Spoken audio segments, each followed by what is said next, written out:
Hey, Dr. Coconut. I hope my throat stops being clogged up. I swallowed wrong like 10 minutes before the stream and still feeling the repercussions, so it's gonna be great. Hey, Coin.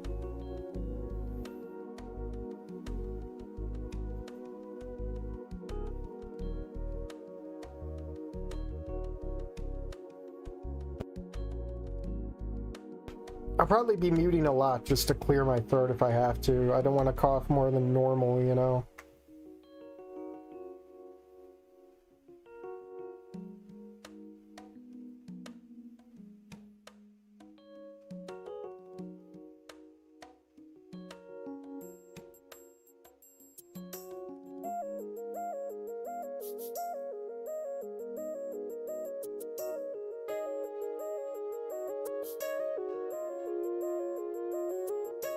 Hey, Ross.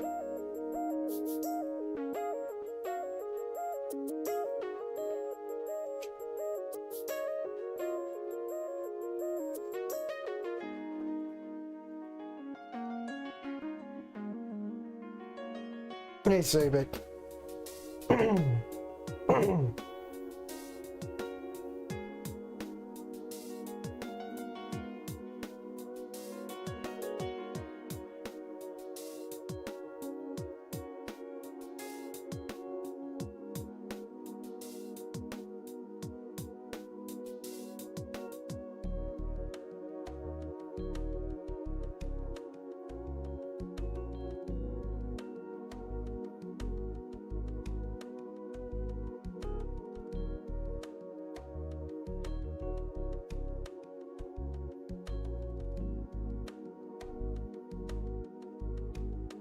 Hey, Ocean. How's it going?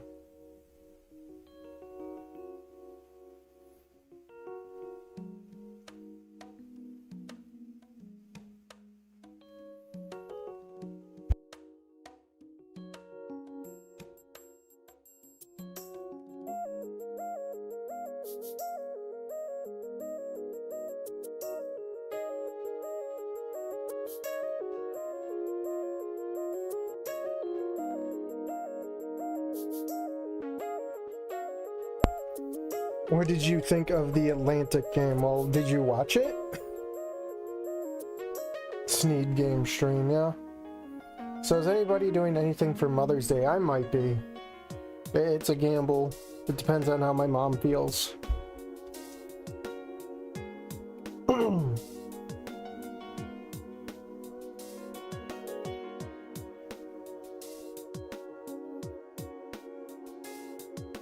Surviving.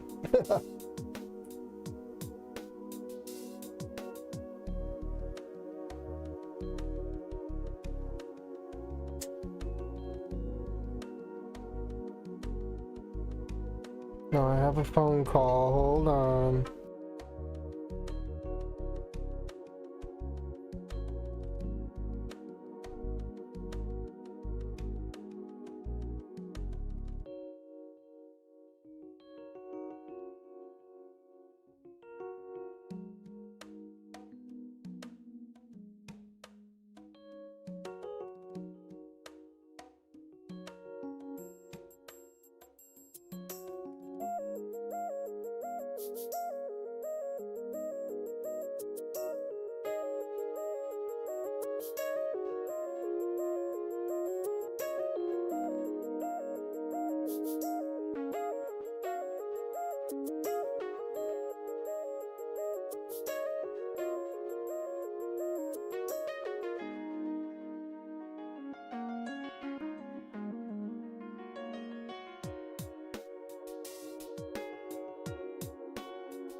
Alright, give me one more moment. I just hung up. I gotta go do one more thing and I'll be ready.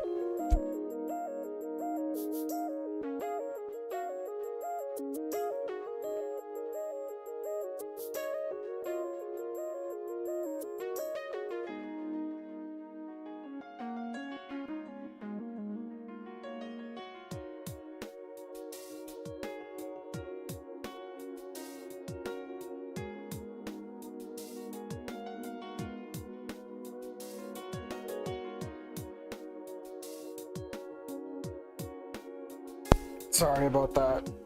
The second time my mom called. I'm not gonna talk about it. Oh. Anyways. We'll get to the mod.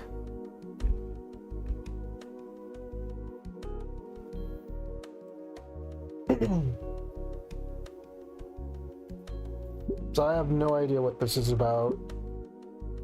Are you sure I have nothing in here? I swear I put it in here. Really? Okay, hold on. I swear I put it in. I didn't delete it on myself. Hold on. Unless it deletes itself upon playing it, that'd be great. Because I tested it. Hold on.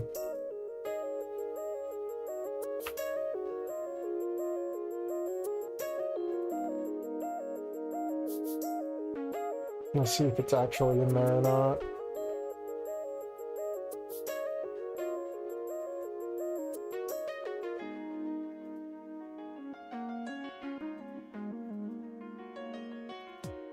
No, it's not in there. I swear I put it in there. Hold on.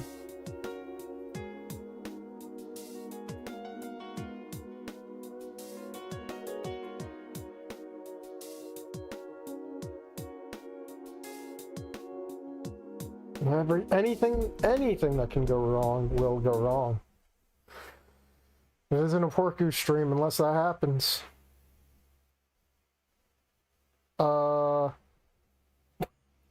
Apparently I crashed Snoot by reloading. I'm sorry, but an uncaught exception occurred. While loading the script error, full trace back. Like, oh, okay, buddy. Okay, buddy. Full story. There should be, oh, a standalone. Here, I put it in. I knew I played it. I told you, my mind is... Oh, God. Oh, let me yoink it back out. No wonder it's not working. Okay, I gotta make sure Snoot's okay. Okay, Snoot's okay. It's like shoving a Super Nintendo game into a Nintendo. My God. I'm killing my consoles. Alright.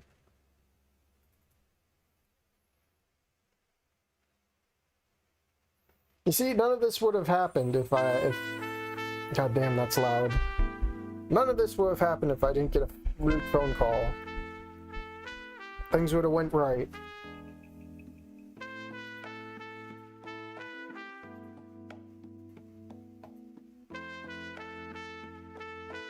Just blame the Jeeps, yeah.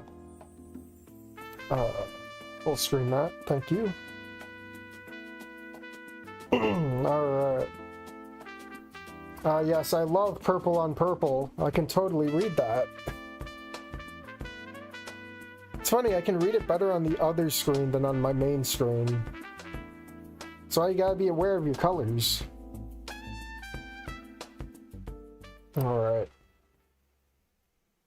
After like 20 minutes of fucking around. December 31st, New Year's Eve. 2:01 M 2024. Near midnight.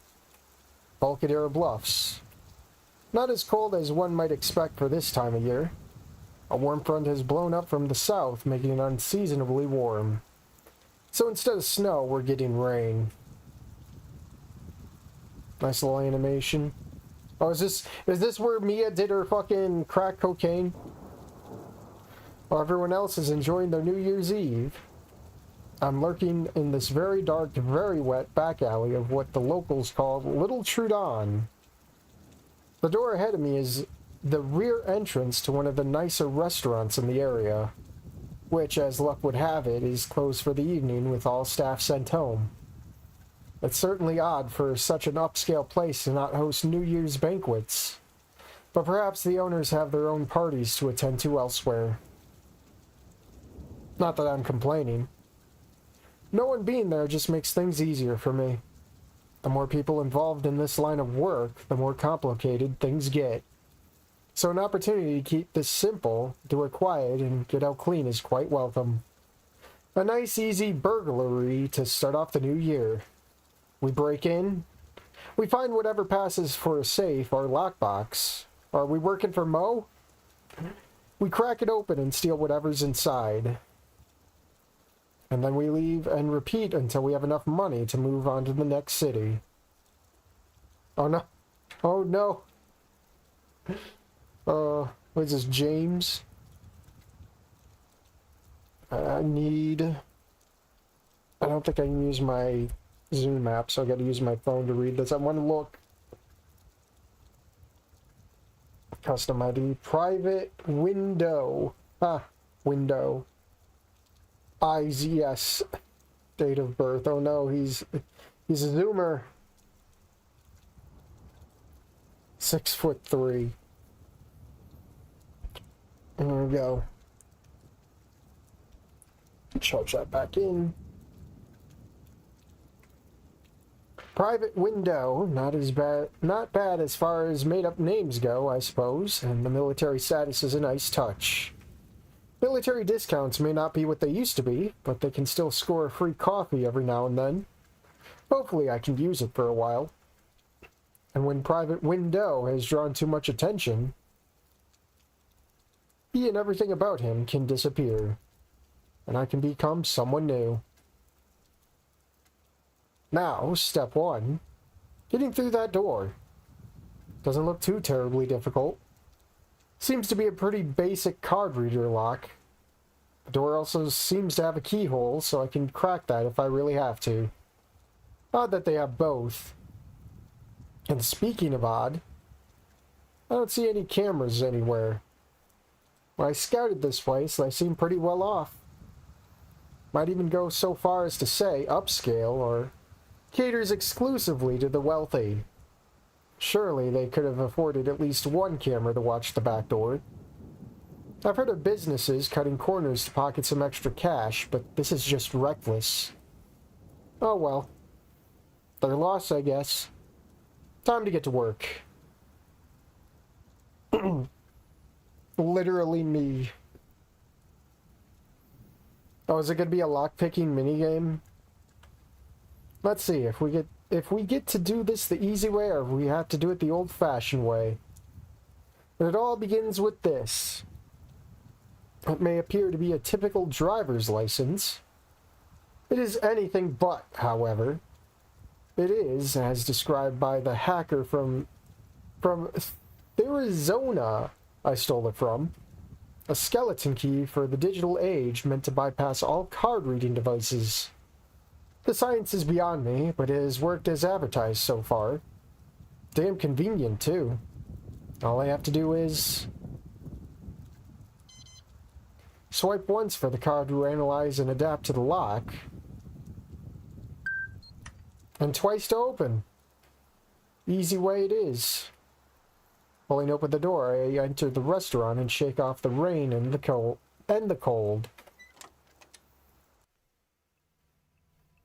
That's better. One thing I really appreciate about Saurian businesses is that they always keep the heat on, even when no one's home. Now, on with the nocturnal skullduggery. Those double doors at the end of the hall must lead to the kitchen. Just some lockers over there. They appear empty, however. And on this side, we have the staff bathroom and... What's this?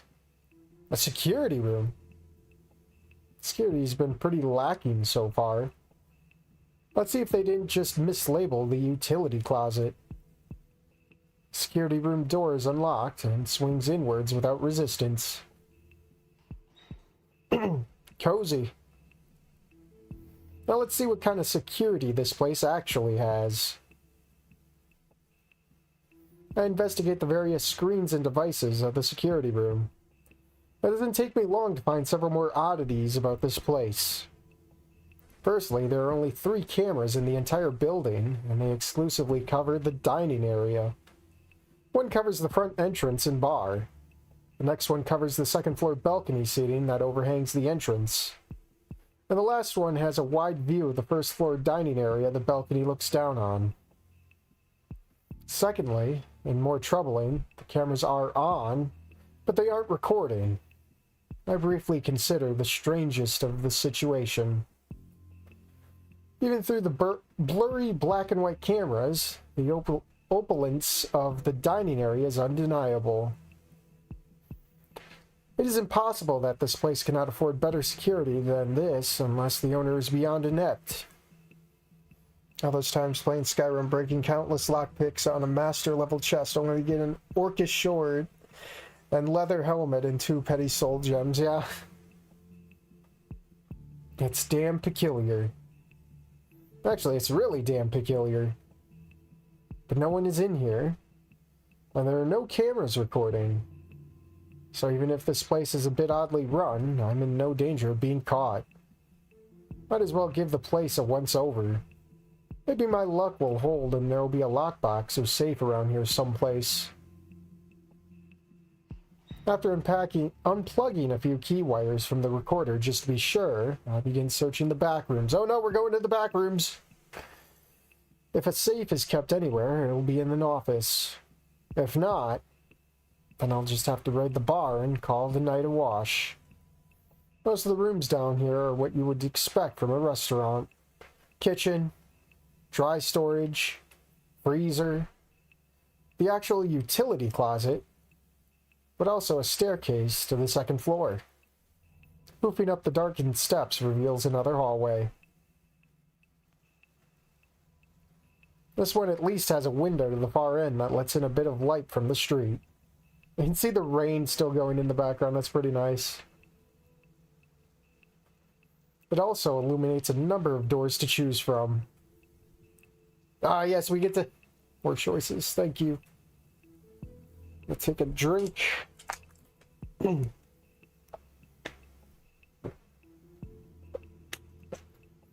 So I'm wondering if we can go through these one after the other.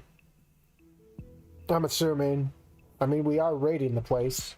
And if not, I can just reload. Door number 1. The door swings inward soundlessly. Dim lights seep into the once dark room, revealing its contents.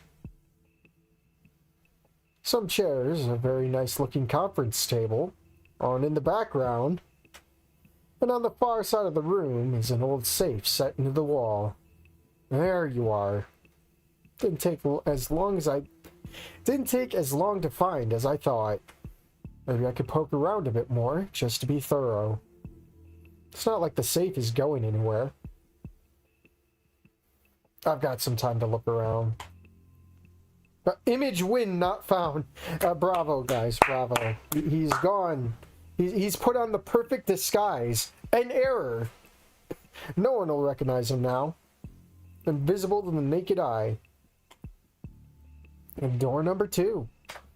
The door swings inwards. Dim light from the hall fills the room enough for me to make out some details.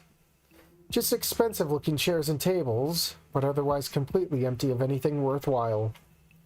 They spend all the money on fancy tables, but no cameras or alarms? It's like they don't care if anyone breaks in. Or maybe it's a setup. Frankly, it's starting to surprise me they even bothered putting locks on the doors. Regardless, there's nothing valuable in here that I can take with me. Time to look somewhere else. Look in the bathroom. Go to the bathroom! You're shitting yourself! One of the top rules for being a thief, go before the job or after the job. Never during. Leaves too much evidence behind. But might as well check to see if they did hide something in there. I investigate the bathroom at the end of the hall and find nothing of value unless one would count quadruple ply as a treasure. I guess this place's money is going towards something useful after all. Look in unmarked door. Checking the mystery door reveals a causeway that leads to the balcony seating on the far side of the restaurant. The current gloom gives the dining area a cave-like atmosphere, while also making it difficult to see much of anything. From what little I can make out, it does indeed seem as swanky as I thought it looked from the street windows. Must be quite the experience to dine in here with the lights on. Anyway, back to business. Alright, let's get it over with. Octo camo. Not yet. Door number 1. Are we just gonna go through the same dialogue? Yeah. You think there'd be like a flag, like, oh, the user already went through this, so let's just get it over with. Oh, he's back. He took off his disguise.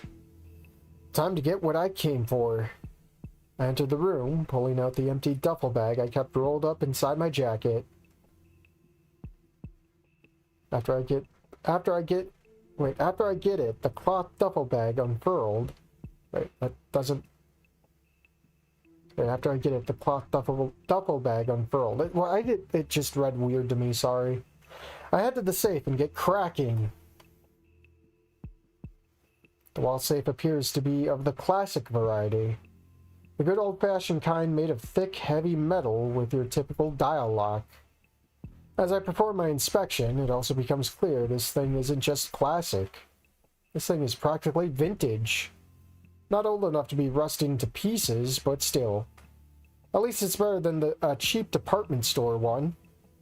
At least there's someone here who cares about security. Not that this will do them any good. This thing is out of date by at least half a century. Basic single mechanism lock with no soundproofing.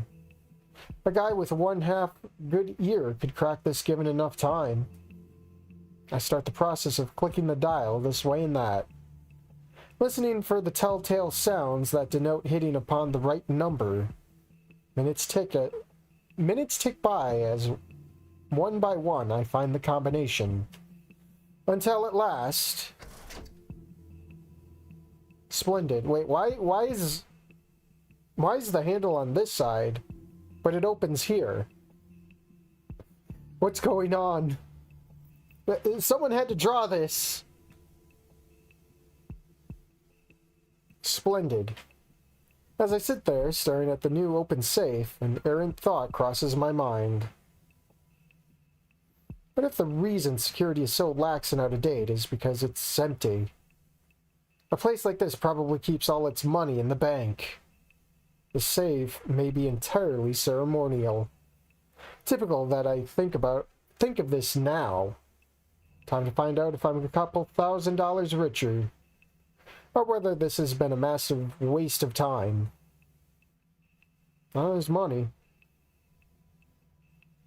I take a sharp intake of air as I behold the veritable fortune before me. For several moments, I'm too stung to even think. Watch it be like Monopoly money. This can't be right. No one keeps this kind of money just laying around. And so poorly protected. No cameras? No alarms? No guards? Not even a modern safe. Did I stumble into some kind of prank? I reach out and inspect some of the stacks of cash contained within. The money seems real enough. There's millions of dollars in here. I can't believe this. It's insane, but it's just too good to pass up. With nary a wasted movement, I open up my duffel bag and begin transferring the money into it. It takes a few minutes, but soon... the duffel bag swells with more money than I have ever seen in one place.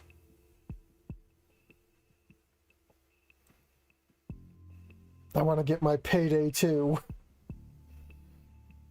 I take a moment to appreciate the haul and spend a fleeting few seconds pondering what to do with it. Millions of dollars. All in ones. That'd be funny. I never expected to actually be able to retire. I suppose I should travel north, get to Canada, launder the cash. Easy enough to disappear up there. Wait, Canada. Well, I'll go back. We have Mexico, but what would Canada be? What would the dinosaur equivalent of Canada be then? They didn't bother to think this one out. And it is not as, shall we say, suffused with others of my chosen profession as and they go and name Mexico right here. Okay. Okay, buddy. I hear the unmistakable flip of a light switch behind me. I freeze as it takes a half a second for my brain to comprehend I'm still in darkness. I spin in place and see the light coming from under the door. Ah, hell. Keep my nerves enough to silently close the safe and gracefully hide beneath the table. I'm just gonna look for he's gonna go straight for the money, or the safe. I briefly consider the possibility that the lights could be on a timer. But that brief hope dies quickly as I listen. Voices. Seems like the easy ride is over. Shit. By the sound of things, they're setting up a dinner. And it doesn't sound like a small group either. As I sit there trying to think of some way out of this mess, my focus zeroes in on the sound of approaching footsteps. Hope my hiding spot is adequate enough if they decide to check the money. But in case it's not, my hand slips into my jacket and carefully extracts what I fall back on in emergencies. Either a gun or a knife. Let's see.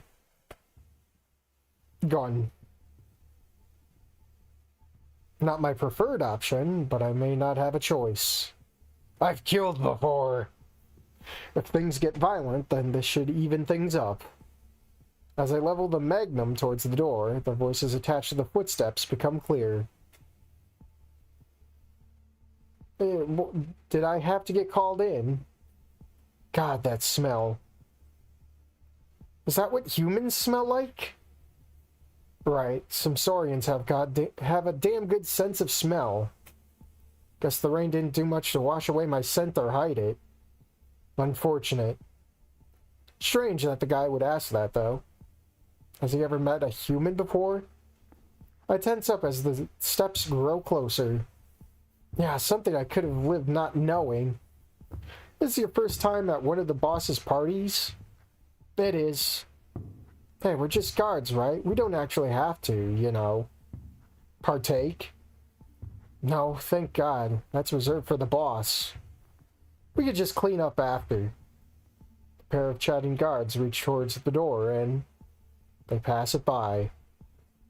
I overhear the door to the next room open as they continue their chat. Come on, no one ever uses this room. We can stay out of the boss's way until he's done downstairs. Fine by me. Hey, you think his guests know what he's got cooking for him? Only Deidre does for sure. The rest? Nah. I don't think so. After that, the door closed and their voices became too obscured by the wall. A breathless few seconds tick past before I untense. A dozen more seconds later, and presuming safety, I holster my weapon and emerge from my hiding spot. Let me adjust my pillows real quick.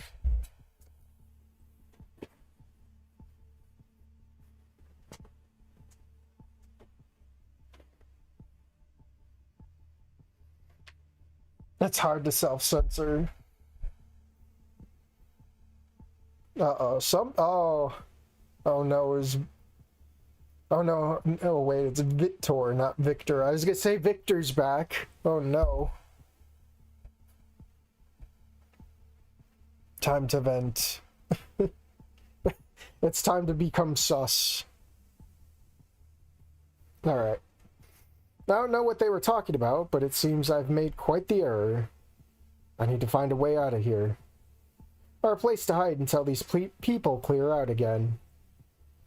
Those two seem to have taken the more ideal hiding spot, so I'll need to find someplace else. Can't stay here, especially with the money. Can't go to the bathroom, as they may use it. Sounds like the kitchen's occupied by their boss, and I definitely want to avoid him. I recall seeing some bathrooms in the balcony seating area through the cameras, though. Perhaps I can hide out in one of the stalls until the place is empty again. I can also use the vantage point to see who I'm dealing with. I get an idea of how many people I'm going to have to avoid, presuming there aren't people using the balcony already. I move to the door and listen for any signs of movement. Hearing none, I open it as quietly as possible and step into the new lit hallway. A sudden illumination stings my eyes as the light washes over me.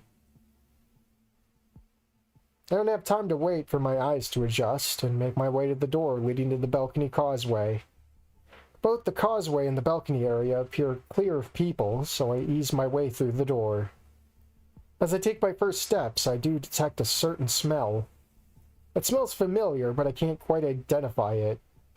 However, for some reason it makes a pit form in my stomach. It's just the stress of getting blindsided by a surprise New Year's dinner is all. Yeah, why plan for New Year's Day or New Year's Eve to do shit like this, man? Bad idea. Just focus on not getting caught.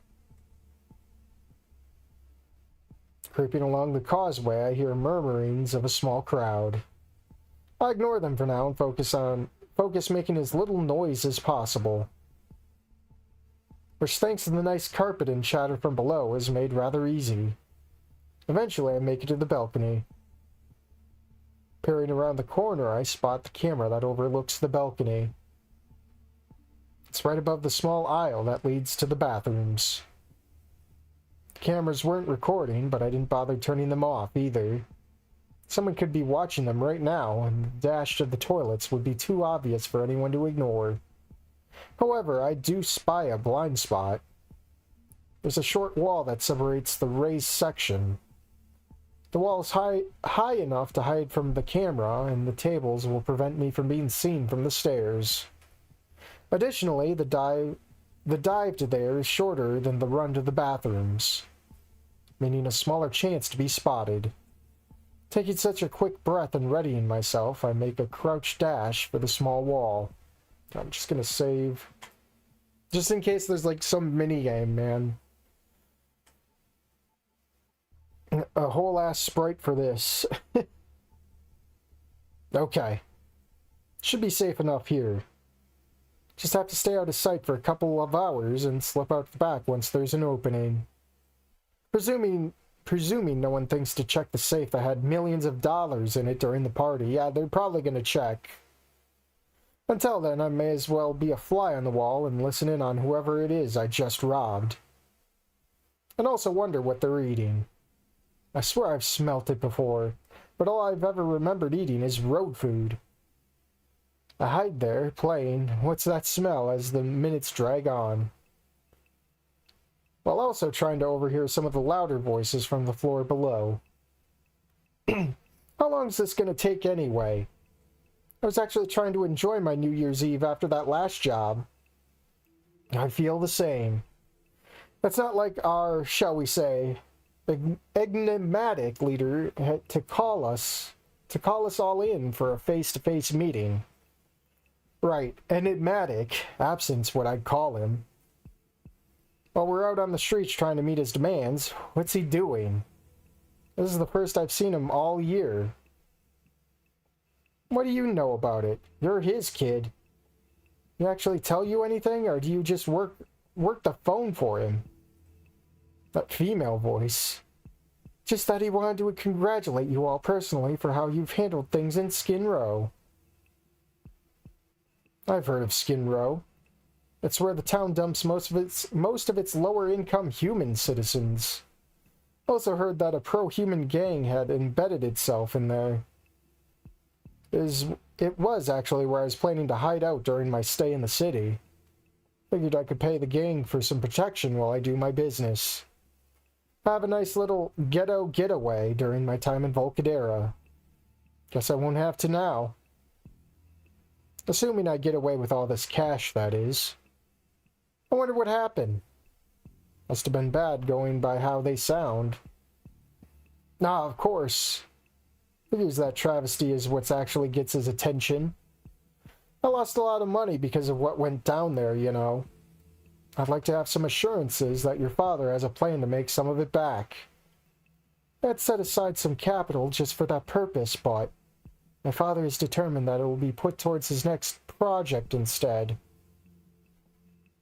That sounds ominous. I might have to risk a look to see just who these people are. I could be lucky and they're just very scary sounding real estate agents. Deciding it was finally time to see who I robbed, I dash my way back across to the causeway. Once I'm in a nice little nook where the camera can't see me, I peer over the railing and down at the gathered assembly. Who are these people? Those are not real estate agents. Those are mobsters. Shit. No, Lyrian Pleurodon? Oh, great. We do his dirty work, and how does he repay us? By throwing us a banquet? How quaint. I didn't even know he could cook. Yeah, me neither. If we're being bought off with food, I'd at least like to know what I'm eating. It doesn't smell altogether unpleasant. Smells a bit off, though. I'm sorry. My father insisted that it'd be a surprise. The conversation enters a bit of a lull at that point. I take the opportunity to look around while I digest what I heard. Scanning the room, it seems to be a rather small gathering. One table, sitting the four important-looking Saurians. Another four guards staying milling about the dining area, all openly armed. Counting the pair avoiding everyone else in the conference room, and the mysterious boss. That puts us at 5 bigwigs and 6 guards on the premises. I should have gone out that window in the hallway. Wonder if there's still time. I'm only 2 stories up. I'd probably survive. Landing on the concrete might break some bones. But better than a bunch of mobsters learning that I stole their money. And if I get away, I have a bag full of millions of dollars. I can afford a hospital trip. Probably. Before I could truly weigh the options of jumping out high windows to escape the mob, the kitchen doors finally open. Deep in the back of my mind, a primal flight instinct suddenly springs to alarm. As out of the kitchen steps the biggest Saurian I ever seen. Let me guess, Mo. Is it going to be Mo?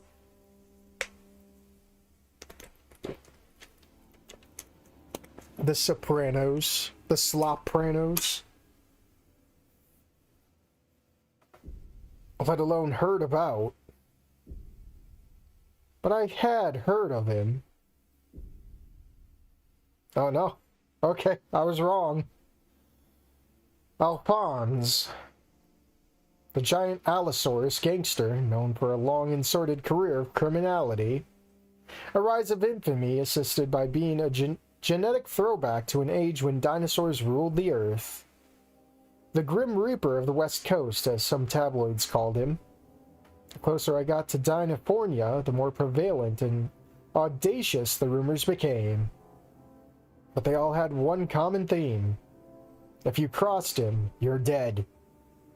Looking at his sheer size, it was easy to understand how the police hadn't stopped him yet. He looked like he could just tear down whatever jail they put him in. If not just tear through half a city's worth of cops by himself. A massive dinosaur came out carrying a very large covered dish, which he then placed on the table. Where once an air of bravado had made their bickering and complaints come easy, now it seemed his guests were all too afraid to so much as shift in their seats. except for the woman, while the other three's eyes were transfixed on the looming form of their boss. Her eyes were locked with the covered platter, and her stare was filled with as much dread as the rest, if not more. You'd see how massive he is compared to the people at the table, damn. After the shock of his appearance wore off, a low rumbling tone emerged from the throat of the scaly colossus, like a mix between a hiss and a growl of distant thunder. Oh no, should I do the Alia voice? Should I do the Alia voice? Oh boy. Gentlemen, I bid you welcome. I trust Deidre has done her part as hostess to make you all comfortable. The trio of terrified lieutenants quickly nod in agreement, all of them thoroughly terrified of the beast that hovered over them. He's got the OG dino size. I am glad to hear that. Then, before we feast, let me begin with some words of congratulations. Deidre and her management of Little Trudon has finally borne fruit and provided us a great reserve of wealth. I'm going to be slopping all over the place with this one. She is to be commended for being able to... Can't do this, man. To be able to take that slum and transform it into the charming little marketplace it is today. If the Allosaurus woman was pleased with her father's compliments, she didn't show it. Neither did the others, for that matter. But as pleased as I am with her performance, you three have outdone yourselves in cleaning Skin Row of the human gangs that opposed us. Now the humans remain ours to prey upon as we wish. God, I'm gonna kill my voice doing this, but I have to. And to inevitably exterminate. The tone of this dinner was already grim, but that last word caused the temperature to drop. Everyone, even the guards, appeared uneasy as it reverberates throughout the room. Deidre especially, as she fails to suppress wincing the moment she hears it. Alphonse takes note of this. It disappoints me to see my most trusted lieutenants show such hesitation. I have even heard that some of you have even expressed displeasure in performing of your duties. That you feel that my orders are too aggressive. I confess that this has caused me to question your resolve. Even some of your loyalties. These last few lines caused the three men to animate fitfully in their seats. They all look like they want to say otherwise, but their fear prevents them from speaking. Deidre does not react as the others do. She looks like someone who knows something terrible is about to happen and can do nothing to stop it. However, I think I know a way for you to all prove yourselves to me. And that is to partake in a custom of the old country. All you must do is share a meal with me. While I remind you, all of you, that we are in the business of predators and prey. It is eat. The Allosaurus places his... Let me guess, it's like a dead human or something. The Allosaurus places his great claw onto the handle of the lid, covering the platter. Or be eaten. Do forgive me if it's not cooked quite right. I often prefer this dish raw. And then with a gratuitously slow motion, he revealed what lay beneath. Human. I called it. They're eating the last thief, oh boy. The horrific form that was once a human laid bound and cooked for all to see. The roasted body of whoever this unfortunate person was had been bent in such a way as to make it more compact. Like some ghoulish parody of a turkey. Some reactions were more subdued than others. Oh no, it's Dino Cop all over again. The human meat! Oh no, it's time to call the cops.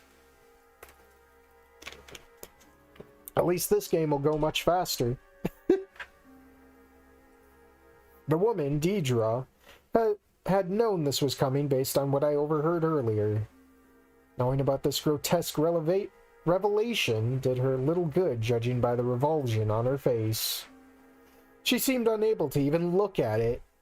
Meanwhile, the Lupuridon and the Carnotaurus reeled back in shock. They seemed more surprised than sickened, however. The shark, the most chilling of the lot, didn't so much as twitch his tail. I made an effort to keep my reaction quiet, if nothing else. But it was difficult during what came next. The eating, the carving, the stuffing! Alphonse began to snap off limbs from his victim and place them one by one onto the plates of his guests. As he did so, he continued his speech and began to circle the table. Oh boy, I gotta put the voice on again. I offer you all a choice. You may choose to be the predator and help me run the city, where we shall all feast upon its wealth and its people as we desire. Or you may choose to be the prey and attempt to run for the exit before I rip you apart. Now, eat! The shark didn't hesitate to obey. He ate his portion as if it were any kind of food, while the Lypuridon and the Carnotaurus watched on. They exchanged a glance before the Carnotaurus reached for his morsel and took a bite. The Lypuridon needed only one last fearful glance towards Alphonse to follow suit, which left Deidre as the last. She made no move towards touching a limb placed in front of her. She merely looked at the charred appendage with resigned horror. Alphonse slowly lumbered around behind her and leaned in. Why, Deidre? It seems you are not eating. I'm aware that you do not share my particular palate when it comes to food. But I must remind you that this is not about whether you like the taste. Alphonse slowly raised one of his massive claws and wrapped his finger threatening around Deidre's neck. Your behavior as of late has left me doubting your place as my heir. And I need to know I can rely on you. So, eat. For a long moment, the Allosaurus woman didn't move. Oh, she's gonna die, isn't she? But as her father's mouth slowly opened to reveal his teeth, her hands reached out for her portion of human. Hesitantly, she brings it to her mouth and she gives in and partakes like the rest. She takes a meager few bites, but even from where I am, I can hear her gulp down the cooked flesh. You think the dinosaurs would like this shit, considering the past, right? A satisfied hiss escapes from her father's mouth, despite her obviously only nibbling the appendage. Alphonse removes his massive paw from her neck and returns to the head of the table. Let me grab something to drink. We don't talk about that. We don't talk about sage things. The Mysterious Dino Cop DLC, Once there, he makes a bellowing declaration. Oh boy, I just took a drink, buddy. I congratulate you all for your wise decisions. This concludes our meeting. Return to your homes and await word from me or Deidre on our next steps. Alphonse reaches out with a claw and snatches up whatever remained of his human meal and made for the front exit. I don't think you could be seen eating that out in public, man. Deidre, you will remain here to clean up. The rest of you may enjoy your remainder of your evenings. With that, he departs while he devours the remains with one massive bite. The other mobsters rise from their seat and depart after him without much fanfare. They take the guards in the dining area with them as they go, which leaves Deidre alone at the table with scraps of human in various states of consumption. Well, shit. Figures that they're cannibal. How would they be cannibals? They're eating human. Was it human? Or was it an actual... It said human. Cannibals implies you're eating the same species. Technically. What, are we now equals? I don't think there was ever equality in a Snoot game, man. Humans were always looked down on. At least that horror show is over. Now I need to stay out of sight and slip out of here. Which might be now, considering that there's only 3 of them left by my count. Just Deidre and the two in the conference room, presumably. Just have to work my way back downstairs, and before I can begin to shimmy my way towards the door that would return me to the back rooms, I hear footsteps behind me. The click of heels was coming up the main stairs that connected the balcony to the dining floor. I barely had enough time to dive around the corner to avoid getting spotted. Risking a glance as I hid from the spot, the Allosaurus woman, Deidre, rushed into the bathroom, probably to puke. Seconds later, I hear retching sounds. Seems like she had chosen to vomit out her previous meal. Darbies, we have the skinny meat. Cannibals is a metaphorical sense. Humans and dinos are both anthropomorphic and can interbreed, I guess, but they're still seen as like kind of like an open secret kind of second-class citizen. Actually, when you consider that they can interbreed, it is a lot closer to cannibalism. Would have been, but you know, humans' rights and stuff. Seeing an opportunity to slip out, I begin to move.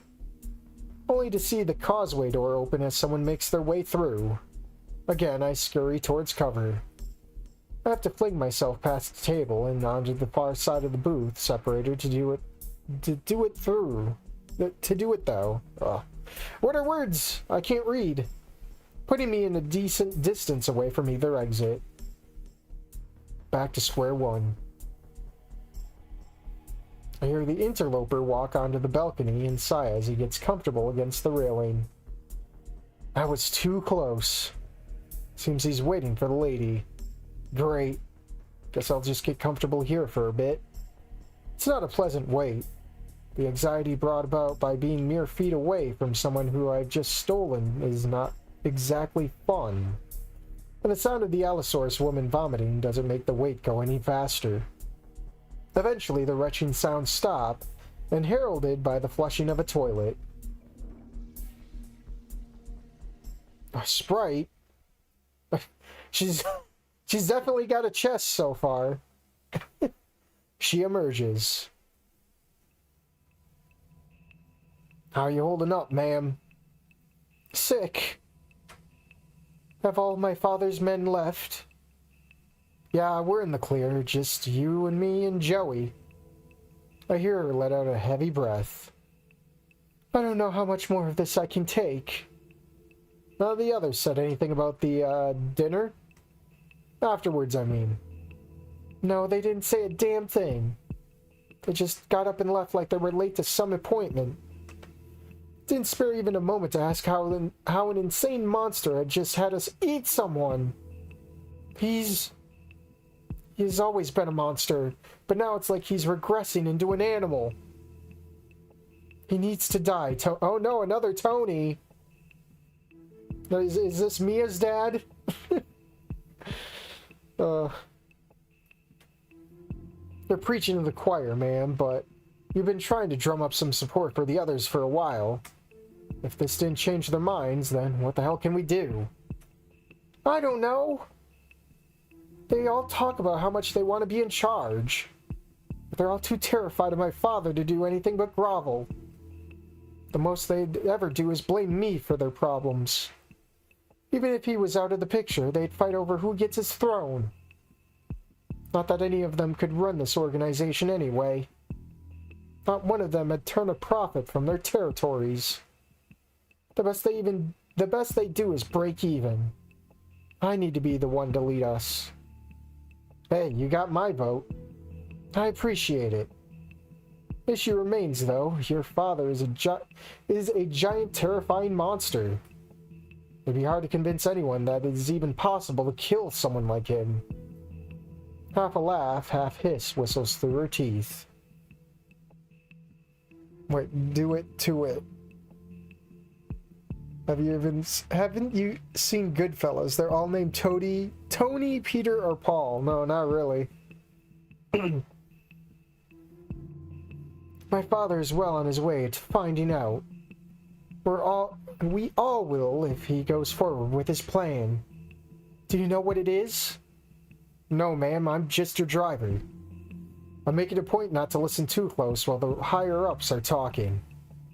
He wants to drive humans out of Volcaldera Bluffs entirely. He's tired of the visual novels. He wants the humans gone. Purge them. Delete the Boru. Launch an all-out race war, and as far as he's concerned, the bloodier the better. Raptor Jesus on his cross of stone. No amount of bribed DAs or terrified mayors will be able to ignore that. He'll get the feds or even the National Guard called on us and we'll all end up dead or in jail. So I need to bring the other lieutenants in line in order to stage a coup. And without alerting my father, who will kill us all if he finds out we're plotting against him. Pretty tall order. That it is. But first things first. Let's get this mess cleaned up so that poor bastard's remains disposed of. We are, unfortunately, open tomorrow.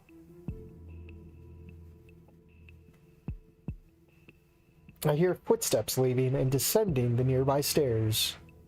Minutes pass as I wait and listen. Nothing. Seems I'm in the clear. Good grief. I seem to have stepped into quite the powdered keg. As if the man-eating mobster wasn't enough of a sign of that. Fortunately, it does seem that now is the right time for me to get the hell out of here. I just need to sneak my way back to the alley and I'm home free. I can leave the city and all this insanity far behind me. Just gotta work on my way back across the causeway. Scuttle through the kitchen and slip out back the way I came in. I was gonna say he'd go out the back and then they'd all be there just having a smoke break. Who the hell are you? Oh, yeah, she does kind of have a chest. Seems only one of them walked away. Yeah, someone wasn't paying attention. And here I thought I was the only one who sits around in absolute silence for minutes at a time. What are you doing here? Like a surprised cat, I sprang backwards into the railing. And thanks to the extra weight from the duffel bag, thunk, I trip over the edge, and time slows down. I'm able to spin around as I tumble over the apparently too short barrier. Although I'm still facing the ground, I see that there's a table directly below me, and uneaten remains. That's good. There's no way I can know if that table will actually do anything to break my fall, however. That's bad. I may be able to use the duffel bag full of money as a cushion to soften the blow. That's good. I'm about to impact the table. That's bad. Gone. It hurts, but that means I'm alive. That's good. The table held up rather well to a man in a big duffel bag full of money falling on it. That's gonna be blood money soon. It still collapsed into a heap, but the extra few feet it absorbed just might have saved my life. Although still suffering from the impact, the fear of being caught gets my heart pumping. In what seems like mere moments, adrenaline flows through me. With pain being dulled for the time being, I haphazardly crawl to my feet, and then spend half of a second scanning the room. The woman looks down at me from above, quite stunned. One of her guards, Tony perhaps, was heading to the kitchen with his handful of dishes. By the end of the latter half of the second, I'm already limping my way towards the front. I can't really comprehend how fast I'm even really going, but it doesn't feel slow. All that matters is that I'm moving, and that will have to do. I do detect shouting behind me, but I don't waste time trying to understand it. I'm already pushing my way out of the front doors. A goon golem. We can't let Sage here. Well, let me blow my nose real quick.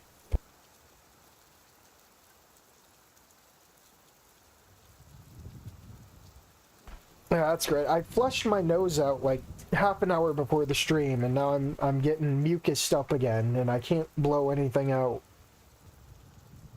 Escaping into the rain-soaked streets of Little Trudon. There's no time to hotwire and steal a car, so I have to rely on public transportation. I determine that it is my lucky day as I spot a taxi idling across the street. I spur myself towards it as I feel the adrenaline rush is starting to ebb away in the cold rain. Once again, I count my blessings as I actually reach the yellow cab. I fling open the rear door and dive in, slamming it shut behind me. Oh no! Oh no! He's looking. Taxi driver's looking a little scuffed.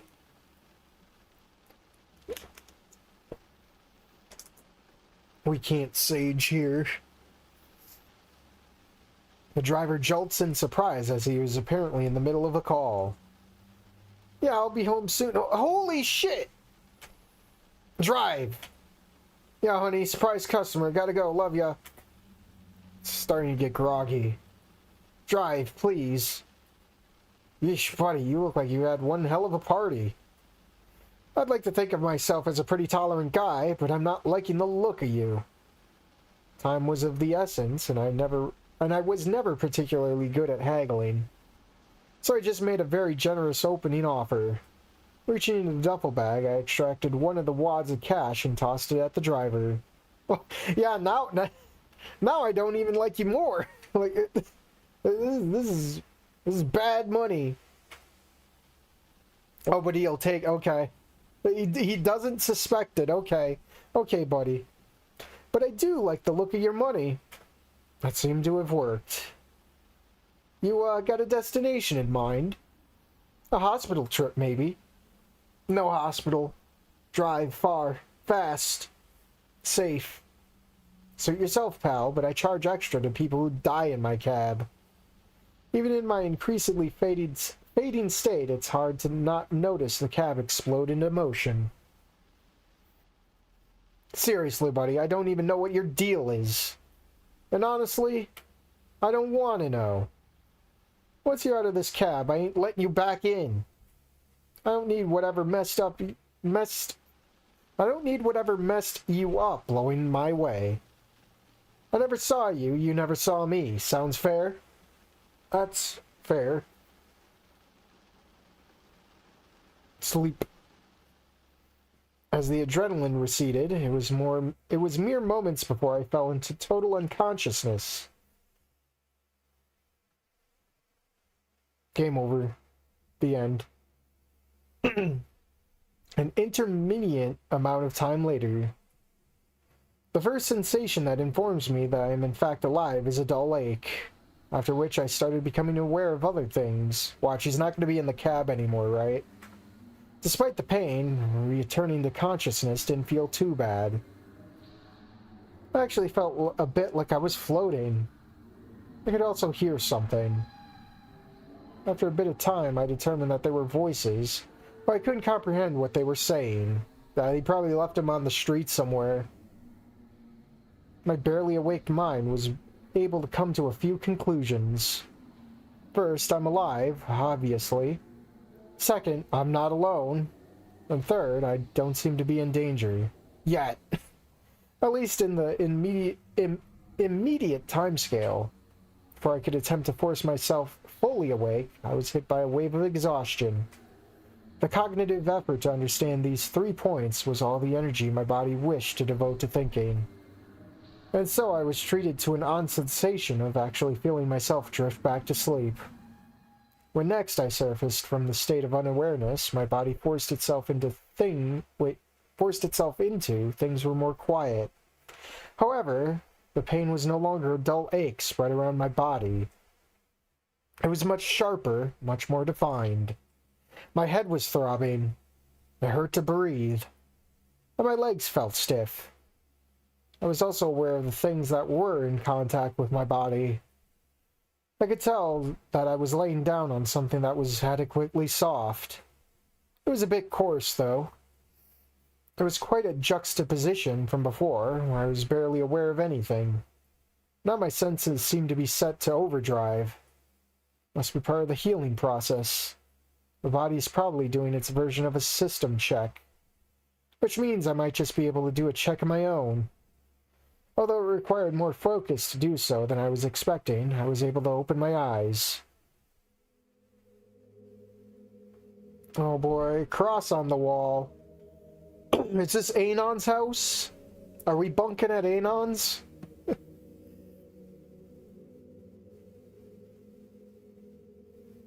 It's hard to tell in the dark. And also because it hurts to even roll my head from side to side. It looks like I'm in a kind of lounge. A cheap one, judging by the ceiling tiles. And the fact that I'm set up on a couch and not a bed. So, not a hospital or a police station. And someone seems to have tucked me up nice and tight in a heavy blanket like a cocoon. So it isn't the home of a mobster trying to keep me alive to torture me later either. Probably. I guess that cab driver caved through. No sign of the money, though. As troubling as that is, I'm not in a condition to worry about it at the moment.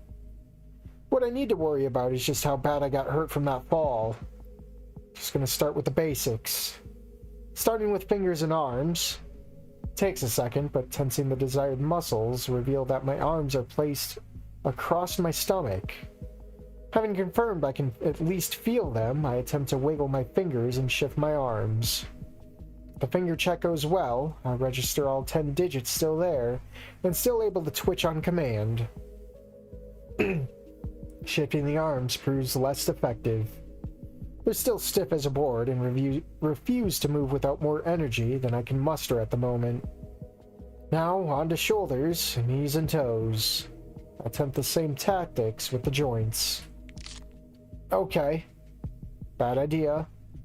Joints aren't ready for that. Ribs didn't like that much either. Pain aside, the attempted movement did reveal some extra details. Most evident being that whoever found me stripped me down to my t-shirt and underwear. And beneath the shirt I could feel the constrictive tightness of bandages around the parts of my body that hurt most. Someone with medical knowledge has been taking care of me. Or someone who's just very good at first aid. Maybe the taxi man knew a private doctor. Seems the type. But it also means that the person taking care of me has everything I own. Gun, card, thieving tools. Everything that would identify me as someone a sensible person would turn over to the police. Which makes it odd that they haven't yet. As I pondered the identity of my caretaker, I could feel my body's energy once again sapping away. Perhaps it is worth getting up and having a look around. Oh boy. Try to get vertical, yeah. I need to know. With monumental effort and no small amount of pain, I roll myself onto my side. A sharp intake of breath burns in my lungs and I tip over the edge to the couch. Dealing with thunk and impact the floor where I'm immediately knocked out. Game over. I thought although it only feels like moments, the next thing I'm aware of is that the light is on. Followed instantly with the feeling of something cold and wet touching one of the sore spots on my side. It was more enough to jolt me awake. Watch, it's gonna be that woman, Dino. It had been some time since I'd been in a well-lit room. The lounge's lights were nothing special, but to me, they may as well be spotlights. Tears form as the light stings my exposed retinas, adding a gossamer blur to everything. But eventually my eyes were able to adjust. Oh no, a parasaur, we're fucked! Oh no. As my vision clears, I see a parasaur woman dabbing at a nasty-looking bruise on my side with an icy cold towel. A few moments of observation reveal that her movements are well practiced. She never presses too hard when touching one of the purplish bruises with the frigid washcloth. And her ministrations bring about very little discomfort. She certainly seems to know what she's doing. Must be the one who has been caring for me. And she looks nice. Oh no, love interest. Preferring to wake up face to face with Alphonse or one of his minions at any rate. She also looks like she hasn't gotten any sleep. I don't recall my wounds being that severe. Definitely not bad enough that someone would need to work themselves into exhaustion. Still though, she has very kind features. Comforting. Oh, he's gonna say motherly, isn't he? She dabs a particularly sensitive spot that forces me to wince and suck in a sharp intake of breath. No, never mind. Which draws her attention to my face. Oh, you're awake. You're finally awake. Thank goodness. You were looking pretty beat up when Father Xander showed you to me. Father Xander? Guess I'm in a church or a mission of some sort.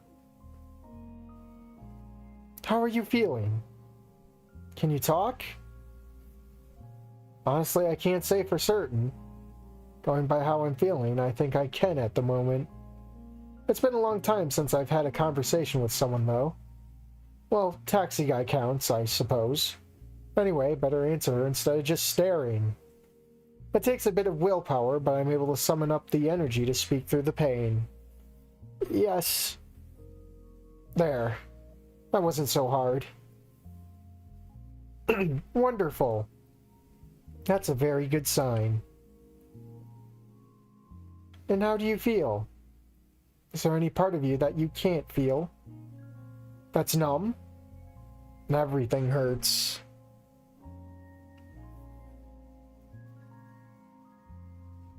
Trying to cross the border and walked right into the Imperial ambush. Yeah.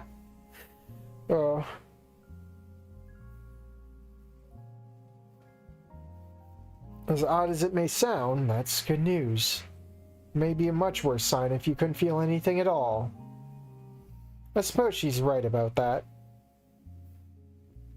I'm sorry to keep asking you these questions, but can you tell me if you remember your name? Quite the question, that. The truth of the matter is I actually don't. I better give her the one that's currently on my fake ID. If she's got my things, then that's probably the answer she's looking for. Window. Private window. I'm glad to meet you, Mr. Doe. My name is Claudia. Claudia Grant. I know you must have a pretty bad headache from your concussion. What's important in finding out how bad you're hurt? Right. So she's the one who's been taking care of me. Are you a nurse? Used to be. Then I did too many TikTok dances during the pandemic and they fired me. What's with that look? It almost looks like she's ashamed. I have the training required to help you. Don't worry. No one is going to hurt you. You're in good hands. And from what I've seen, you're through the worst of it. Odd reaction. Seems like it's a sore spot for her. I guess it doesn't matter much anyway. She seems to know what she's doing. How bad was I hurt? I don't know what hit you, but it gave you a pretty nasty bump on the head. Along with bruising all over rib cage. Wait. along with bruising all over ribcage. I think they forgot you, or your. Along with bruising all over your ribcage and along your arms and legs. The swelling has gone down, and feeling around, I don't think you have any cracked or broken bones. I'm actually rather amazed you're conscious at all after such a short time. But I guess it's true what they say. Humans are made of rubber and can bounce back from anything. I wouldn't say anything. The image of a charred human corpse being served as dinner to Saurian mobsters comes to mind. But her description does beg the question. Short time? You've been unconscious for about 3 days. Not counting when you woke up enough to try and get off the couch. Oh no. I bet you if I restarted, which is a very silly thing for you to do. Even if you're healing fast, you're not ready to move on your own. I nearly had a heart attack when I found you sprawled out like that. A nasty fall onto the floor, even from such a short height, can be fatal in your condition. So please, if you do wake up again, please stay in bed until you can ask me or someone else to help you move. She doesn't need to tell me twice. I think I've had my fill of falling off of ledges for the time being. Regardless, now that she brings up others helping her, maybe it's time to ask about this Father Xander. Before... You said Father Xander. You're at St. Sattler's Bayside Church. No, water.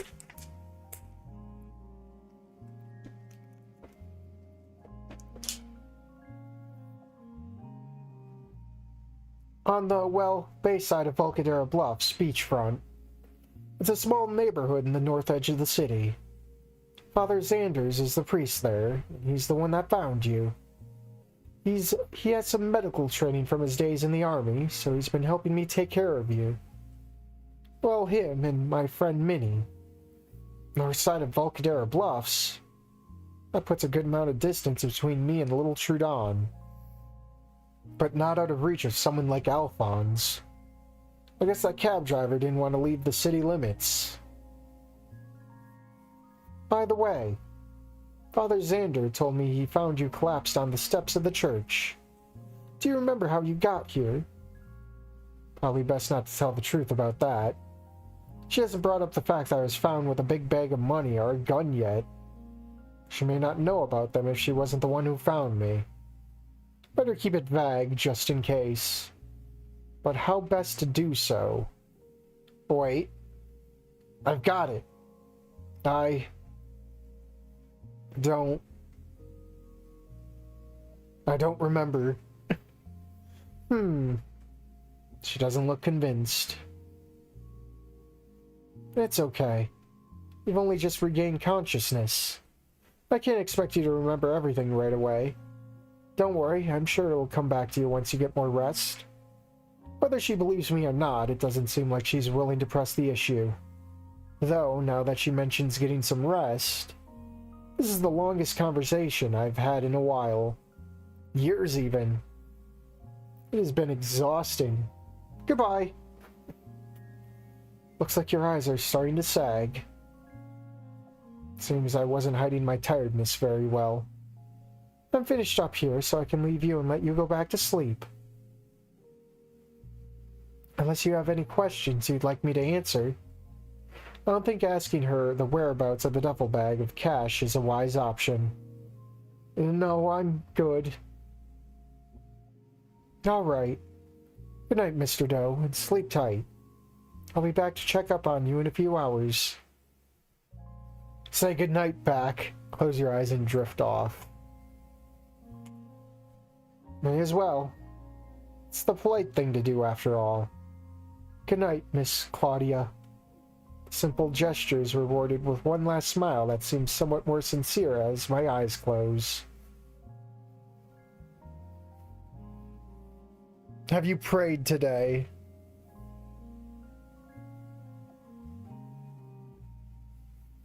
Yeah, someone needs to pray in chat, that's for sure. I'm left with an odd sense of safety as I drift away. I re-enter consciousness to the sound of a door being opened, and then the lights being flicked on.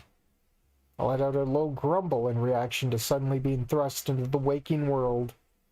The noise of this visitor does not sound like Claudia. The footsteps are more of a shuffle, and the breathing sounds like an old man's, complete with that pseudo-hum the elderly tend to have. All this is soon followed by the sound of him fetching a chair and dragging it close to my head. Oh boy, here we go.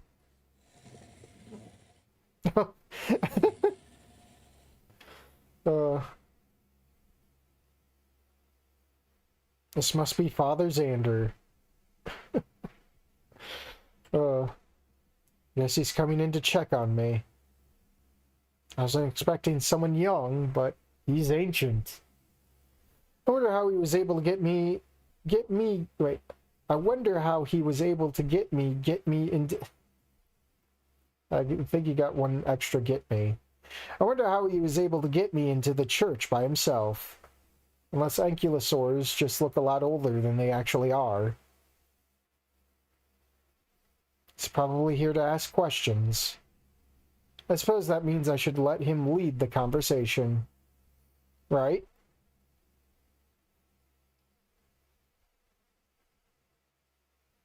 Is he going to talk? What the? You've got to be kidding me. The priest is asleep.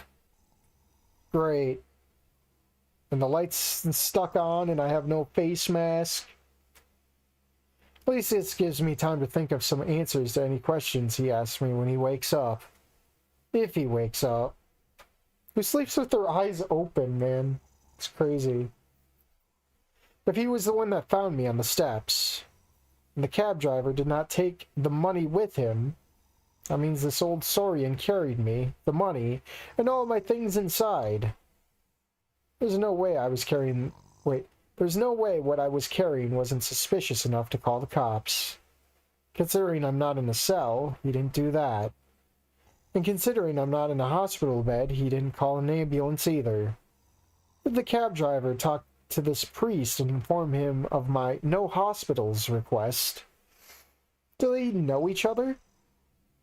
Of all the places to end up in Volcaldera, a church with people trained in the first aid that doesn't just hand over people to police or hospitals suggests so.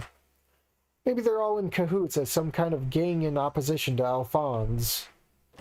Who's this? Oh no. Oh no, Deviant Art walked in. I assume by the color palette, that's probably going to be the love interest.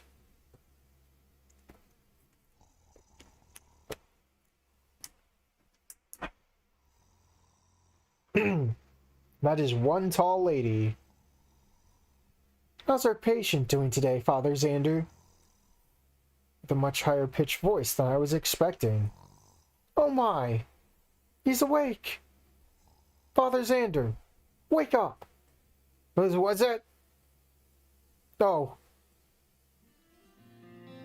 Thank you, Minnie. I seem to have dozed off there for a second. Been more than a second. My goodness, how embarrassing. Good morning, Mr. Doe. My name is Minnie. How are you feeling today? Yes, how are you feeling, young man? Better, I hope? It feels like it. In fact, I'm feeling rather well rested. Talking should be a fair bit easier today. Yes. I feel a bit stiff. Oh, that'll pass once you get back up on your feet and get moving around. Which won't be long for a young fellow like you. You know what they say about humans? They're made of rubber and can bounce back from anything. It's certainly getting said. Don't feel very much like rubber, though. Well, in any case, we're all quite happy to see you up and, well, I suppose it'd be premature to say up and about. Up may not be too accurate either. But that'll change soon. Claudia has been like your own personal guardian angel the past 3 days. So between her and all of the prayers we've been saying for you, you've got nothing to worry about. She's really has been quite the helper. And speaking of helping, Minnie, why don't you get this poor fellow's soup heated up? It's about lunchtime. Yes, of course. I'll be back in a jiffy. Now, what were we talking about? I'm feeling better? Oh, right.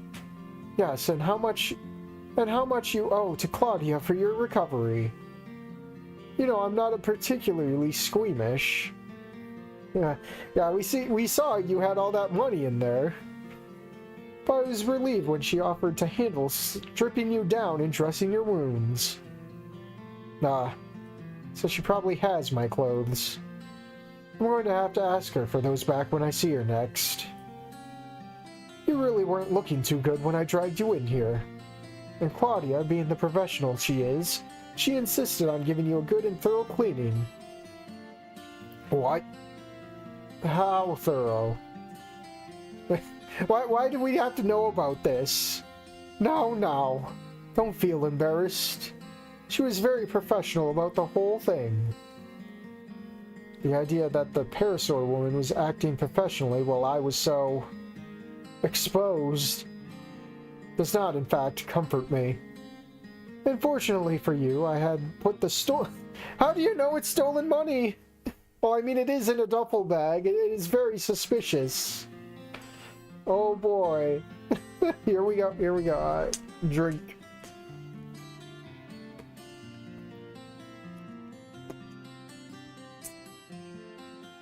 A femoid. Unfortunately for you, I put the stolen money in that gun of yours in my office by then.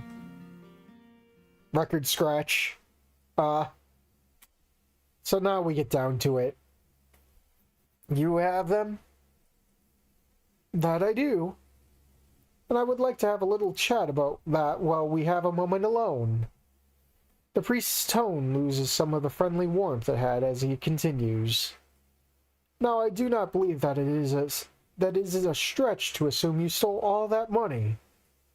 I've heard some rumors that Volcaldera's most infamous criminal organization went oddly quiet about 3 days ago. As if there had been some sort of upset.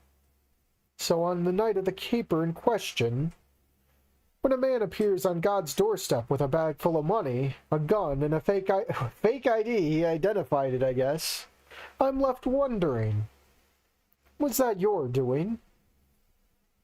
Is there any benefit to lying here? I don't think so. He already has the money and gun. He's also guessed where the money came from. Yet he hasn't called the police. He must want something. A bit of truth now may let me get out of here faster. If it lets me cut a deal, I can just escape later. Probably. Yes. The elderly ankylosaur makes a face that as if he's expecting a more verbose response. And did you plan on robbing Alphonse in particular? No. Then why didn't you escape when you found out who you were dealing with? It was far too late. Hardly seems like a sensible thing to do, sticking around after finding out you're stealing from someone so dangerous. That's an excellent question, actually. I knew there was something off from the start, but I kept going anyway. Even when things went sideways, there weren't that many guards. I could have gone out that second-floor hall window. I think there was even a drain pipe under it I could have climbed. I don't know. I just had to see. You're a very bad thief, you know that? I can't help but scrunch my face in mild offense at that statement. Now, don't look so sour. Being lousy at a sinful profession is hardly an insult. and it has given me the idea to offer you an opportunity. You know, our church is very in need of some money. You see, I happen to work for someone who's in the business of providing second chances. Unfortunately for you, I may be able to offer you a chance to do some good and get a fresh start. Tell me, what do you think of Claudia? I know you've only spoken to her briefly.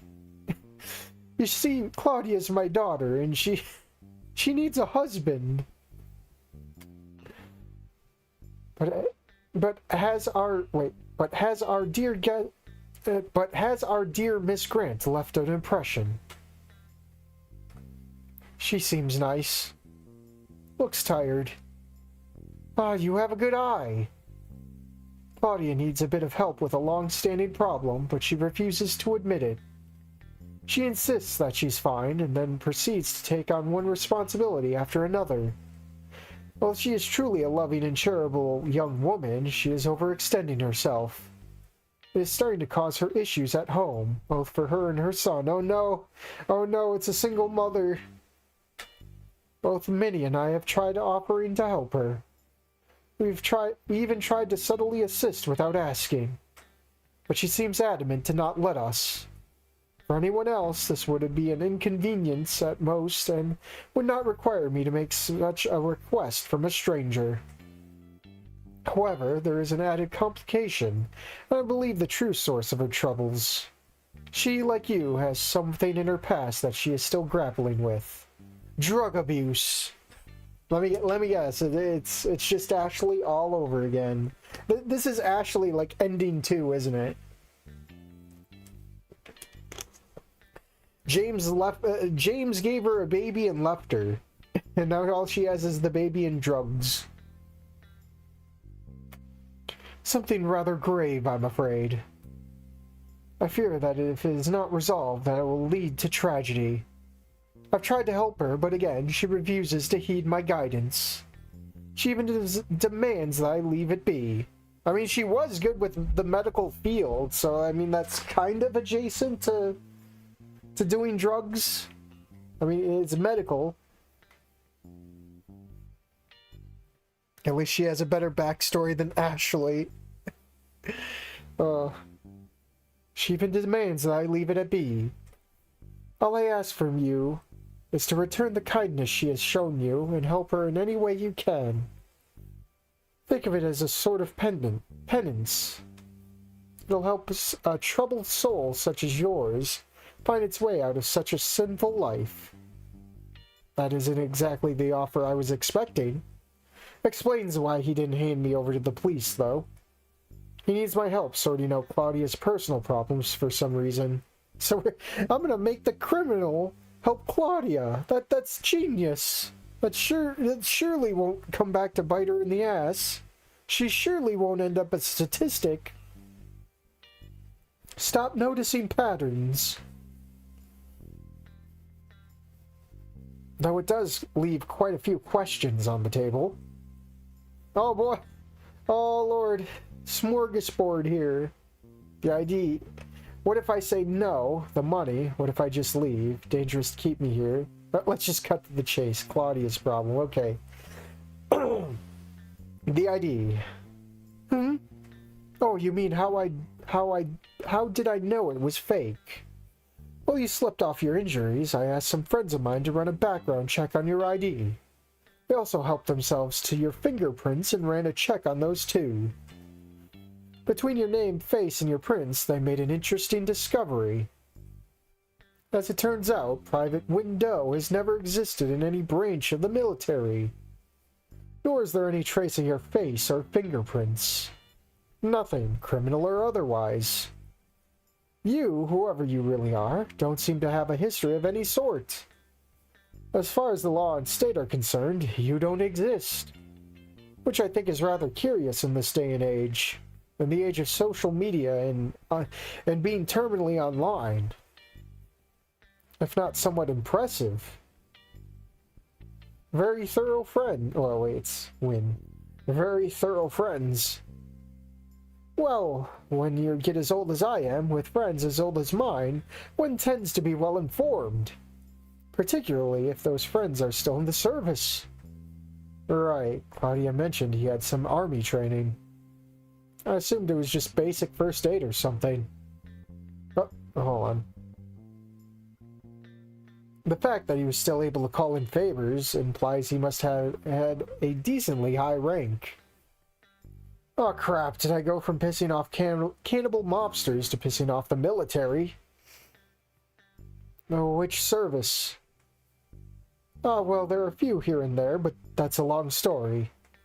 But before I wore the garments of a priest, I wore the uniform and rank of a major in the combat application group. Though kids these days call it Delta Force. But in my part in this little investigation was nothing too serious. All I did was make a few phone calls to some old friends to check your enlistment status. The other stuff was handled by my other friends. The ones in Volcaldera Bluffs Police Department. Oh no, Ripley! Ripley! Hold on. Oh boy, here we go. Whom I assure you shall eventually meet if you stick around. And hopefully it will be on good terms. Watch, we're gonna see Ripley, aren't we? Great. A simple priest of a small parish with friends all over the city and country. Not county. That's probably a safe bet. He also knows that taxi driver personally too. Damn it. I almost feel like I've been set up. A little life lesson for you, young man. It pays to make friends. If I say no. Ah, well, then the police will assist you in performing your penance. So I have no choice. On the contrary, a man always has a choice. Help you or jail? Seems rigged. Correction, help Claudia or jail. But I understand your confusion, my son. It is natural. No man can force another into a life of virtue. A man must choose to do good for himself to be truly good, just as a man must choose to do evil in order to be truly evil. You are free to say no, that choice is yours. However, I am free to obey my morals and have you incarcerated for not only the protection of my flock, but for your protection as well. My protection? Of course, don't you know who you fucked with? I am a shepherd to all who enter into my parish, which you may be pleased to know now includes you. And given that your morals are, shall we say, dubious at the moment, in order to protect my flock from you, and also protect you from the gangsters you have stolen from, to say nothing of any devils that may be whispering in your ear. Prison seems like a wonderful place for you to decide to live a more moral life. There are a multitude of miraculous stories of men finding their way back to the Lord when in confinement, and also many stories of men finding their way back in confinement after being released from confinement. Just don't look into that. Stop noticing patterns. I give the priest a flat look and grumble. You sure do like making that face. One day, my boy, you may realize that choosing to do good is not so difficult. In fact, it may be quite liberating. It may even become like second nature to you once you get into the habit. And so very often, it is not even that difficult to know what choices to make. Right, I'm sure. Sounds like he's just sugarcoating the or else part of his ultimatum to me. But he's the one with the cops on the speed dial. So I guess I'll play along. The money. A man chooses, a slave obeys. You have to remember, Porku, that concussion he had must be so strong to forget that 7-story tall Allosaurus mobster boss. I shall return it to you, don't you worry. Now that's a surprise. But why? My goodness. My dear boy, are you implying I would take something that doesn't belong to me? That sounds like an easy way to get into quite a heap of trouble if you ask me. Wink, wink, nudge, nudge. The priest's amicable demeanor and sarcastic tone draw a frustrated grumble from my throat. Grumble all you like, young man, but I am still a priest. I'm obligated to tell you that stealing is genuinely frowned upon. But all that aside, the money in and of itself is neither good nor evil, just a resource. The men who use it can be those things. You stole an awful lot of money from a particularly evil individual, from what I understand, which will certainly hinder or even derail some nefarious scheme he had planned. It may even be God's will that you should not only steal that money, but end up here. A place full of people who can guide you out of the darkness of your life. Doubtful. Do not be quick to dismiss the possibility. If the money remained in Alphonse's claws, it certainly would have been used for something despicable. But in your hands, there's a possibility that can be used for a good purpose. Like the church. Don't look at the tithing pan, Anon. I wasn't going to ask you for money, but it is a lot of money. Oh, the small hat. The small hat on my head. Don't look at it, Anon. Don't look at it. So long as you use that money to help, oh, say Claudia. You know she's a Rhino Rex, right, Anon? Or at the very least, don't do anything outright malicious. I see no issue in letting you keep it, nor any reason to inform the police you possess it. The old Saurian is right about Alphonse's intentions. Me using the cash to spend the rest of my life on the road is not nearly as bad as waging a race war. Still, I'm gonna have to count out the money once I get the chance. No telling if this priest or the taxi driver helped themselves to a bit of it.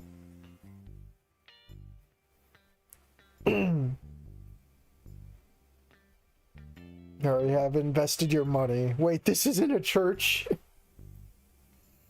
What if I just leave? You mean once you've recovered, have the money, and are left to your own devices? Yes. It would be unfortunate, but it is a possibility I have considered. One that I have no power to prevent you from choosing, of course, although I would advise against it. Why? Well, although you would presumably remove yourself as a concern to me and my flock, others may not see it that way. And so, if those looking for you would follow your trail here, I would have to let it be known that someone fitting your description and carrying a large sum of money has fled the city, and that any interested parties that are looking for him are too late to find him or the money here. You'll send them after me? I'll inform Alphonse and his brutes that they won't find what they're looking for here. That's all. It's not like you're going to tell me where you're going if you decide to vanish in the night, are you? That would be unlikely. Exactly. Now, if you remain here, I can promise you that you will always have friends to shelter you from any unsavory types. Which is why I advise you stay. If you leave, you will be alone when they find you out there in the road. If they find me. Confident talk for someone laid up on the couch. I've been around a while, young man, and from what I've seen, ill deeds always catch up with a man. No one can run from them forever. If you do escape Alphonse and his minions, the police, or even your own conscience, can continue your thieving ways. Understand that you cannot outrun God. You'll find him waiting for you at the end of his life. And he'll know what you are and what you've done when you get there. So if you're willing to listen to some advice from an old coot like me, then listen to this. Better to face your demons now than be confronted by them when you meet the Almighty. Especially when you have people around you that are willing to help you overcome them. Convincing enough argument to hang around, I guess. But he doesn't have a bunch of man-eating mobsters hunting him. Now let's get the water again. I'm gonna have to get another water. No, I got another half water left. If his offer of shelter is legitimate, then at the very least I can hide out here for a while. Maybe I'll get lucky and Alphonse's ill deeds will catch up with him before he catches up with me. I don't think I'm that lucky, though. Dangerous to keep me here. Oh yes, I've thought about that. It would be foolish to think that there is not a risk when it comes to you remaining here with us and Claudia. Us and Claudia. Why is Claudia different here now? You've upset some very dangerous people. I must confess, this aspect of deciding whether to allow you to stay weighed upon me more than any other. But I am the shepherd of this parish, and also to any who arrive here in need of help. I could not turn you away without trying to help you. Now, offering your sanctuary with us means very little to those who you've stolen from. The biggest advantage you have right now is that these thugs don't know where you are. So if you don't just scamper off when you recover from your injuries, I'd advise keeping a low profile. Not just for our safety, but for your own. Sanctuary? Wasn't aware the concept was still valuable in this day and age. Still, hoping I don't get found doesn't sound much like a plan. Got a plan B? Well, I do have some friends in the VBPD that are keeping an eye on things, as well as giving me certain assurances. In particular is that this corner of Volcaldera is a bit of a blind spot for Alphonse's gang. Apparently they prefer to focus on the city center where all the money is. So I'm told, anyway. In any case, these friends of mine have promised that if they see Alphonse or his minions making a move, they'll show up in force. That's something, I suppose. It relies an awful lot on faith. Ha ha ha ha ha. Which seems par for the course for a priest. Still, there's still one thing that I wonder if he's considered, however. What about me? What if I'm dangerous? This possibility has also occurred to me. The fact that you are considerate enough to ask is quite reassuring. It shows you have some sense of empathy towards others. But to answer your question, if you harm Claudia or any members of my flock in some intolerable way, I'd kill you. I like how he just squints. Or make one hell of an attempt to. If you eluded me, I'd do everything in my power to ensure you are found by either the police or Alphonse and his men. Good to know. I'm certain it won't come to that, of course. I got a feeling this mod has plenty of endings. You seem like a decent enough fellow.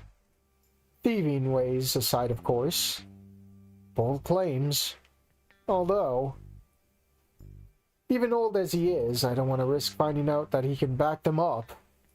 Wasn't planning on hurting anyone anyway. It's a lot easier to just get out of these people's lives as fast as possible and let them forget all about me. Although I wonder why he hasn't helped Claudia if he's so protective of her. Claudia's problem. Get more water. As we're nearing the second hour mark, and I have to make up like at least 20 more minutes because of the phone call. Quite a pickle, that. She has confided in me about the nature of her troubles, but she also insists that I should not interfere. And although I have advised her for some time to let me or anyone else help her, she refuses. But what is it? I'm sorry. She spoke to me in confidence about this. I will not break the trust she has put in me by telling you what she has told me. It's drugs! It's drugs, Anon! What I can tell you is that it will not be difficult to figure out the basics of what's troubling her. Those should come clear. It's drugs, isn't it? Those should become clear rather quickly. The finer details on how to approach the issue is where you will have to tread carefully. There's a lot of needles in her... There's a lot of stray needles in her carpet. Try not to step on them. I know it's not ideal, but it may work out to your advantage if you are able to coax the details of the dilemma out of her yourself.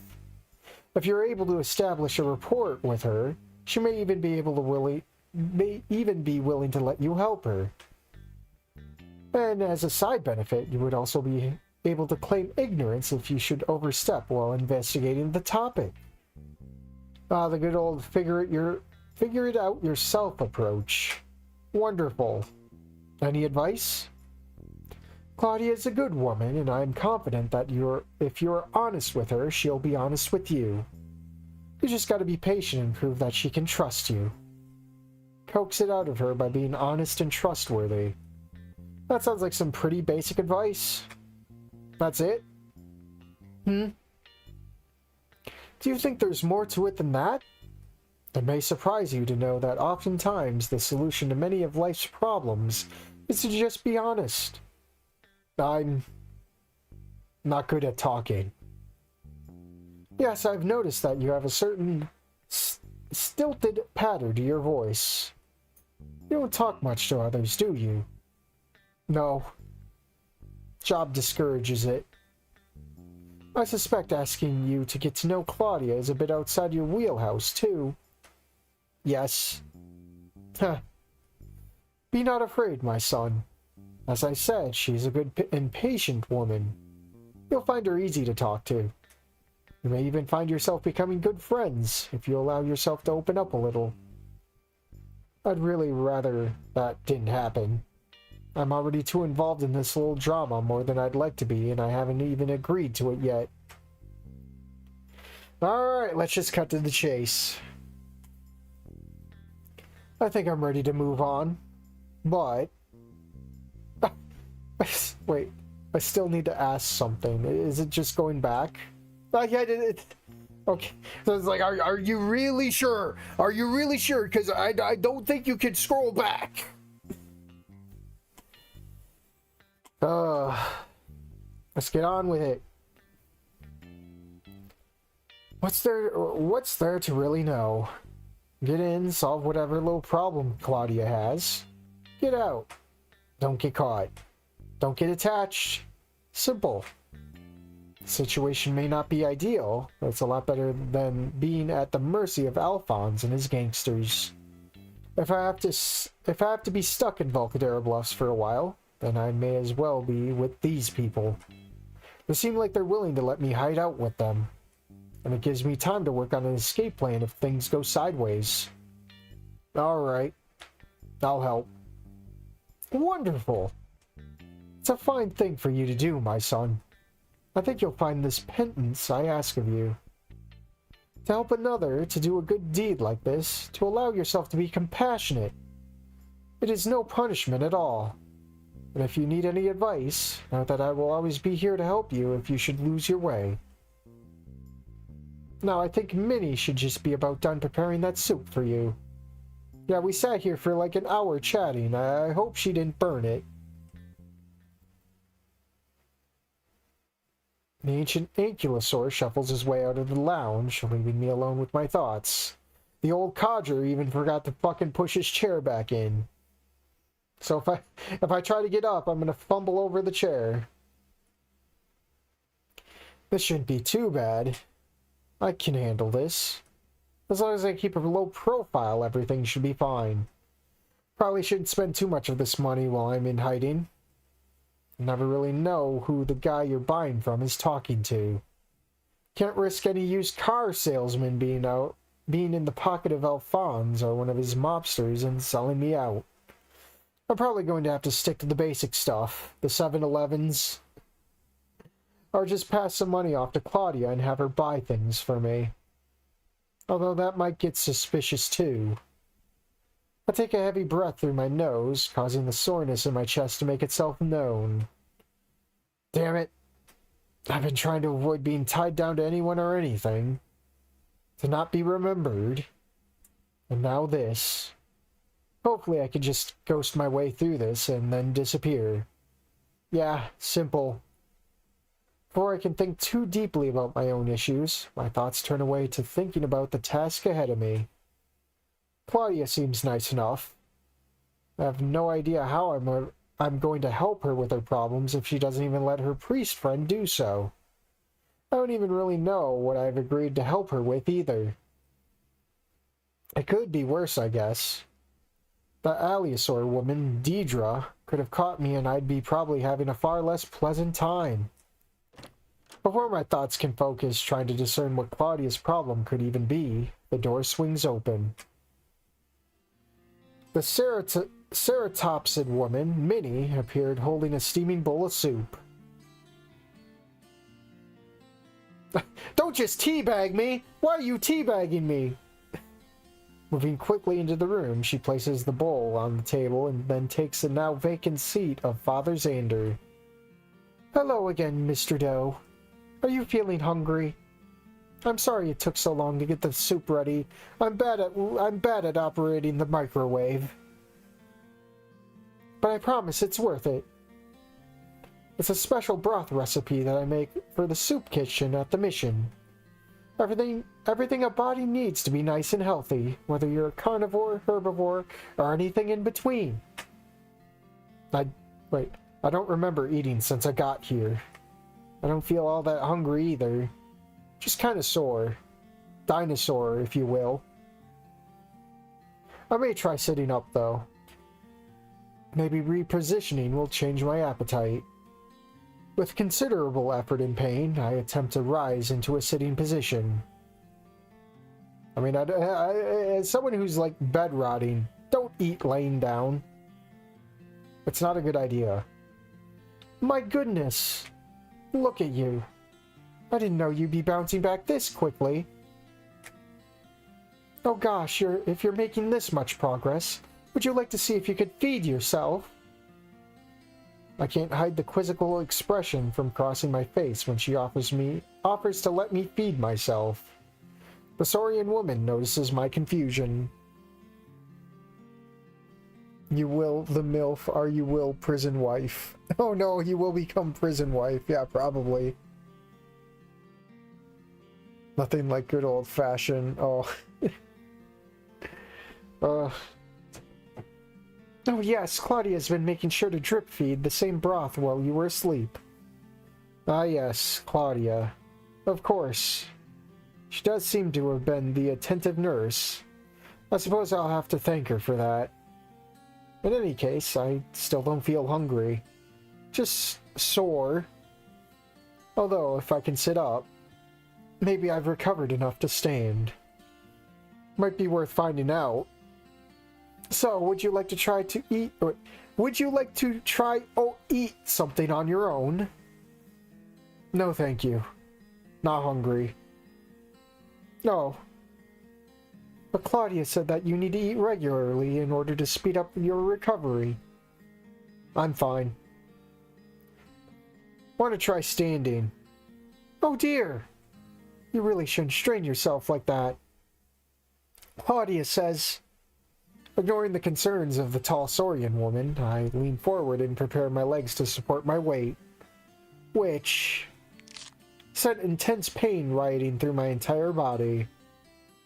I very quickly reversed my decision and eased back into the couch, although not without a painful groan escaping my throat. I warned you! I resist the urge to shoot a curt look towards the Saurian woman. Although I did allow myself to make a rather sour-sounding grunt, the aches in my bones began to subside as I sank into the cushions. However, I can already tell my failed attempt will leave a stinging sensation with me for a while. Maybe you should lay back down and let me give you your soup, or at least get some more rest. As appealing as that sounds, I really need to get up and moving sooner rather than later. Also, I'm pretty sure if I lay back down now, I might just go unconscious again. I would like a bit more information before I do that. Like just what exactly Father Xander has told people about me. Not yet. Not yet. Go to the bathroom. Not yet. I have some questions. Oh. If you're feeling up to it, then I suppose I could answer some questions for you. Although Claudia should be here pretty soon, she might be able to tell you more than I can. Consider she's been taking care of you quite a bit more than I have. I've certainly got some questions for her too, especially now that I've been volunteered to help her. For now though, let's just focus on Miss Minnie here. So, you work here? You could say that. My actual job is running the diner not too far from here, which keeps me plenty busy during the week. Not yet. Well, I mean, he's been fucking laid up in that fucking couch for like 3 days.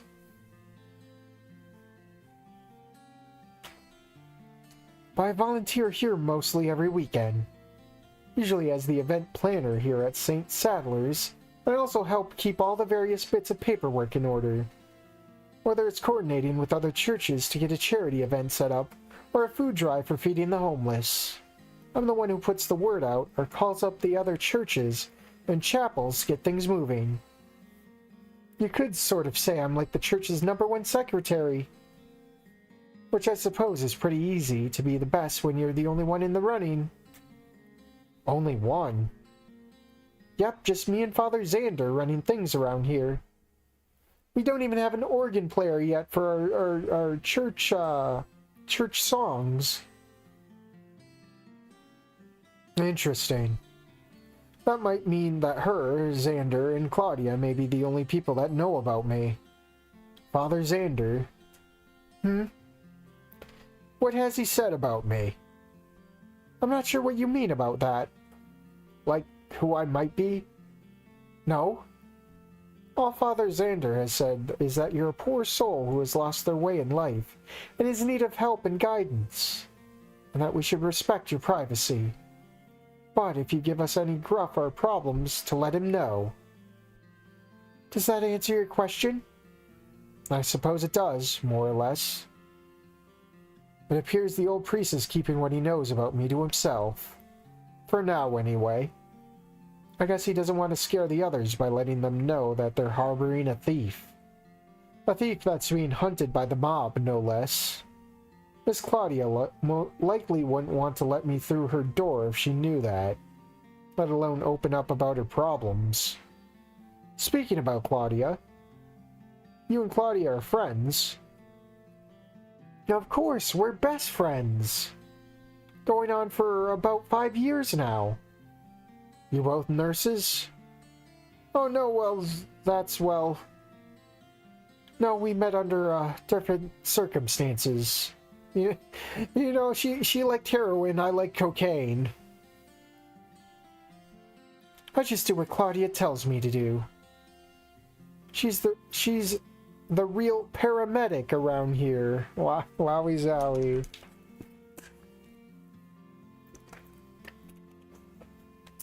Oh boy. You know, I'm gonna take a quick bathroom break. That joke was so bad. I'll be right back.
Alright, I'm back.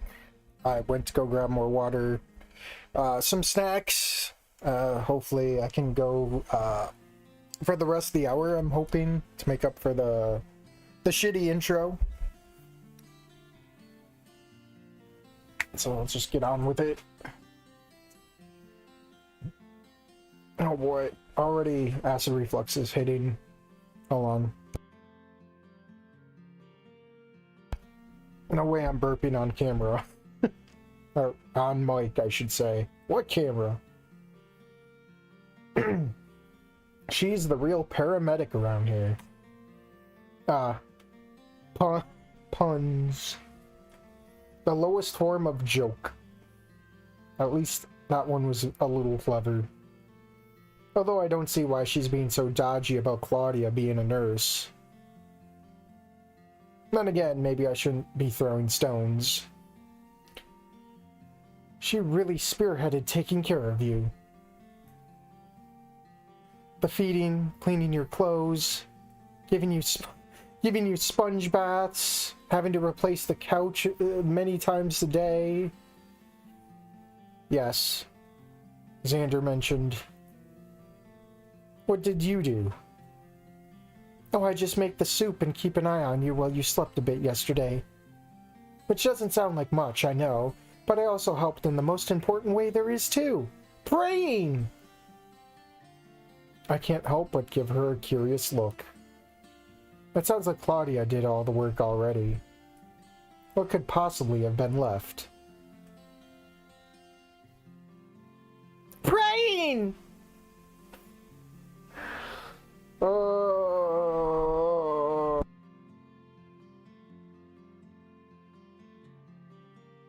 My God, I was joking.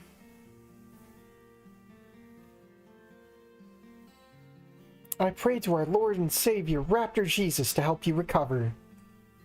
I don't scoff at the woman, but my reaction is certainly a muted one. Okay. It's not like I'm sold on prayer as a method to treat wounds, but if it helps, I'll take it. I could use the help. Especially now that I've kicked a hornet's nest and stole the hornet's money. Then again, maybe Raptor Jesus' priorities are backwards if he's helping me and not Claudia. Or smiting Alphonse. The door once again opens and a familiar face walks in. Oh. That's a spread, I suppose. I don't know how I feel about it. I don't. I don't know. Maybe it's the colors that clash with each other. I don't know. Claudia enters the. I mean, it wouldn't be the first time colors are clashing here, but that's just me. Claudia enters the room, and the moment she spots me, her face brightens considerably. Well, look who's up! And he rises to greet Claudia with a quick hug as the Parasaur woman enters, spilling the soup all over her. How are things going, Minnie? Our friend seems to be improving. Oh, he's doing wonderfully. We've just chit-chatted a bit while Mr. Doe works up an appetite. Oh, really? Let me have a look at him. The pink Parasaur woman takes the open seat and spends several moments looking me up and down. Before long, though, she gives a slight harumph before speaking again. Hello again, Mr. Doe. Hello. Mr. Doe, you're going to have to eat your soup. I don't feel hungry. Trust me, you are. Your body is just too sore to register the hunger at the moment. Once you get some food in you, your aches and pains will feel a lot better. Here, lay back down and I'll help you eat. I never considered myself all that prideful, but some instinctual part of me rebels at the thought of being fed. I may not be able to stand up, but I should be able to eat a bowl of soup. I can do it. Feed myself. She seems to disagree with that statement. Raise your arms for me, please. It's a simple enough little strength test, so I comply. Or I attempt to, anyway. They don't even reach halfway up my chest before my lungs start to burn in pain, and my arms completely lose their strength. I'm only able to lift them up for a few seconds before I relent and let my shaky limbs drop back down onto my knees. Okay, point made. I may need some help in eating. See? Now lay down and relax. Still don't see why I need to lay down. Claudia notes my hesitation and raises up a single finger and threatens to poke me with it. I exchange a glance with the Saurian woman and understand the message. Considering the state I'm in from just trying to lift my arms, a single finger would probably be more than enough to topple me. I obediently lay back down onto the couch. Claudia takes a few seconds to readjust the blankets and cushions until I'm once again tucked in comfortably. And in spite of my earlier defiance, I do appreciate returning to the previous position. Well, it seems like you got them all taken care of, Claudia.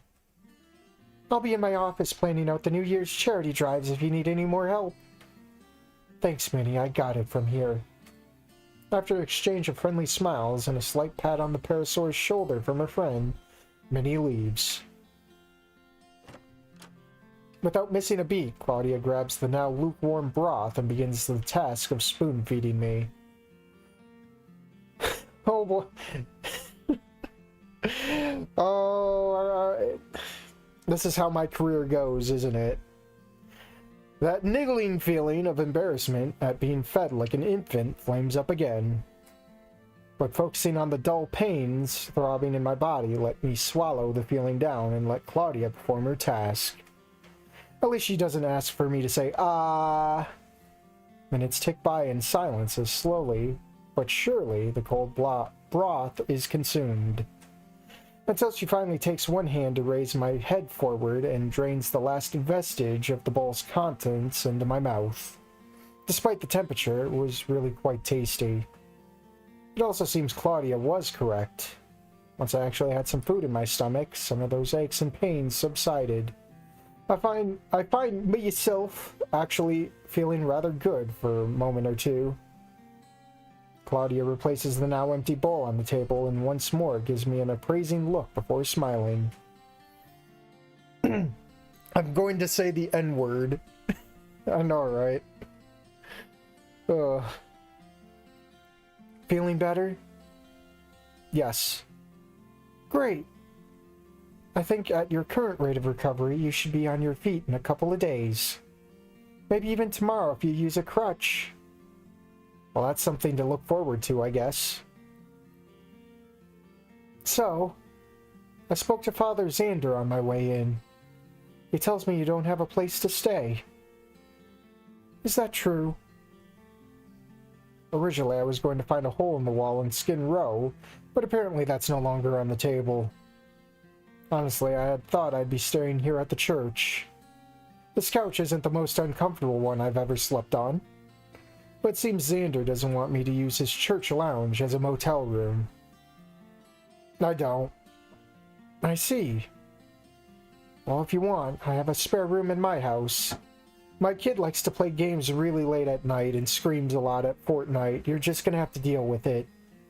I deal with it by hiding the pain with some good old heroin. It's a bit cramped, but I guarantee that it'd be better than sleeping on a couch. It'd be much easier for me to monitor your recovery until you're back on your feet. I think I see now. Xander knows Claudia is quick to offer help to people, so he appeals to her desire to help me to let me into her home. That way, when I offer to help her with her problems, I can just say I'm repaying her hospitality, all without being invasive or giving her the option to say no, because it would partially be her idea I'm there anyway. This priest sure knows how to get people to do what he wants. Okay. Wonderful. Me and Malcolm will spend the next couple of days getting the spare room cleaned up and a bed made up. That's currently being used as storage space for now. Malcolm? I think Xander mentioned she had a son earlier. But I may as well ask.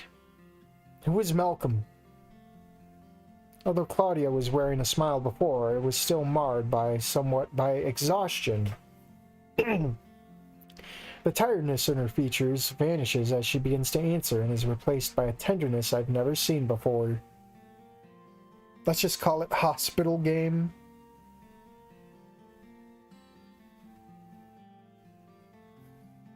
Say the word, King. Your crown awaits. Malcolm is my son. He's my, well, adoptive... Is it gonna be adoptive son? Oh, God. Oh, he's my everything. What? He's my half-breed human, half-dino child whose husband left, unfortunately. That isn't a problem for you, I hope. I promise he's extremely well-behaved for a boy his age.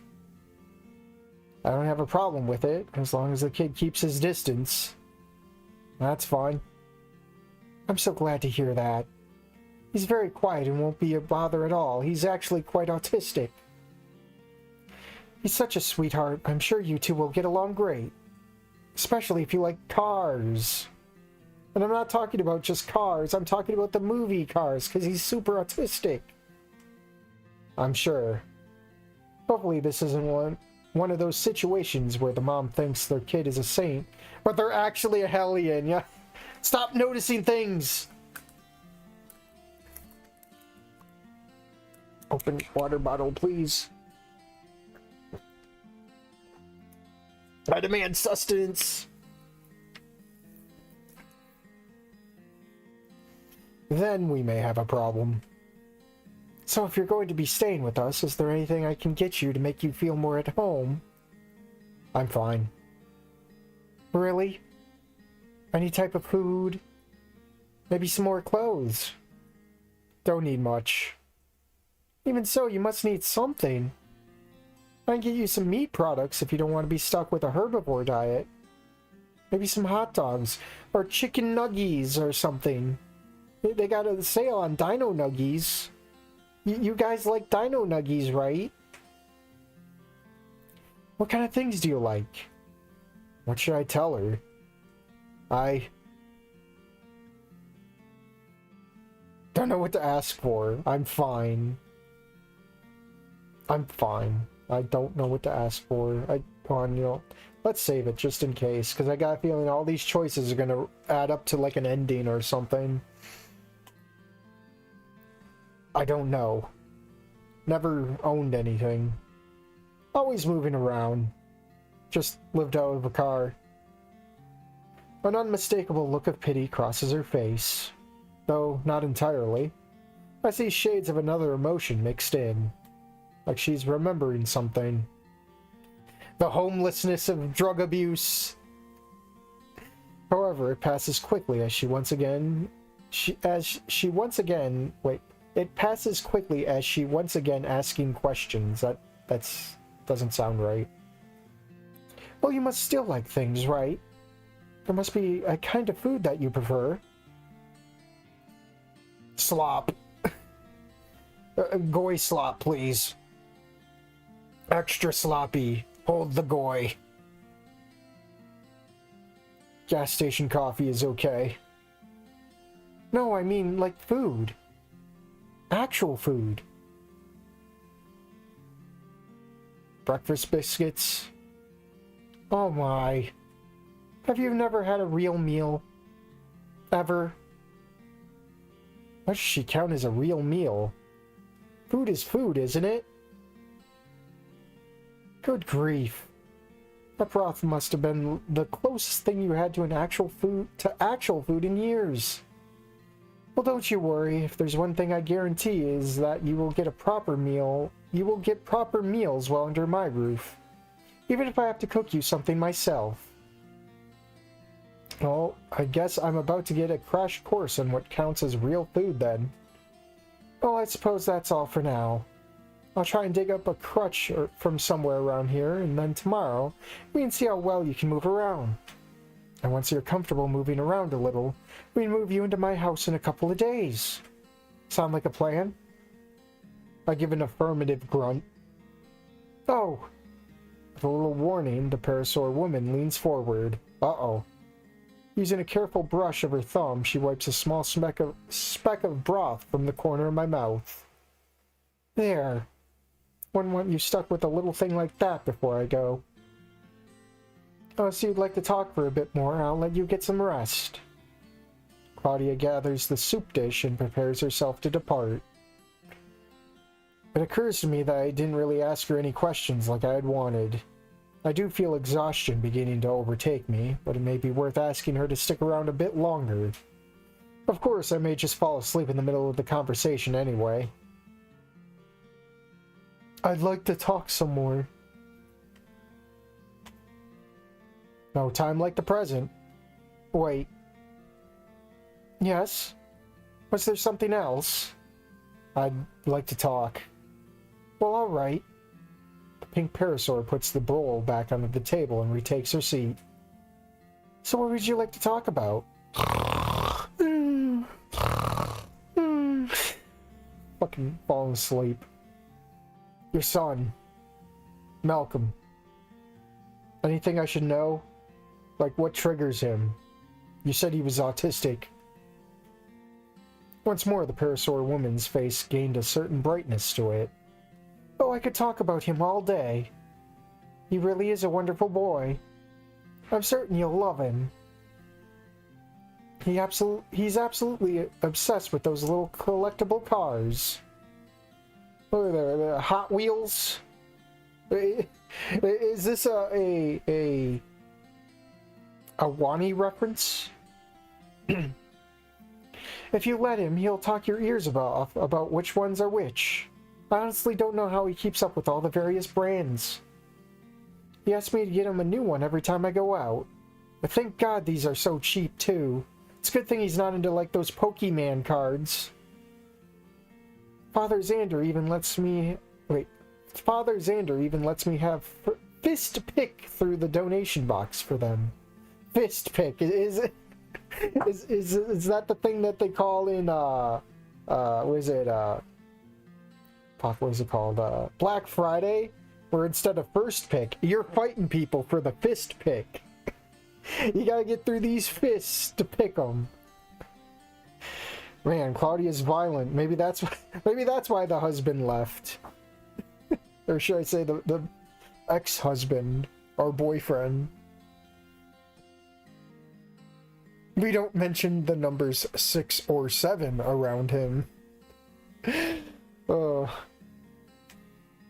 He also plays a lot of video games with his babysitter Tiffany. Oh, is this gonna be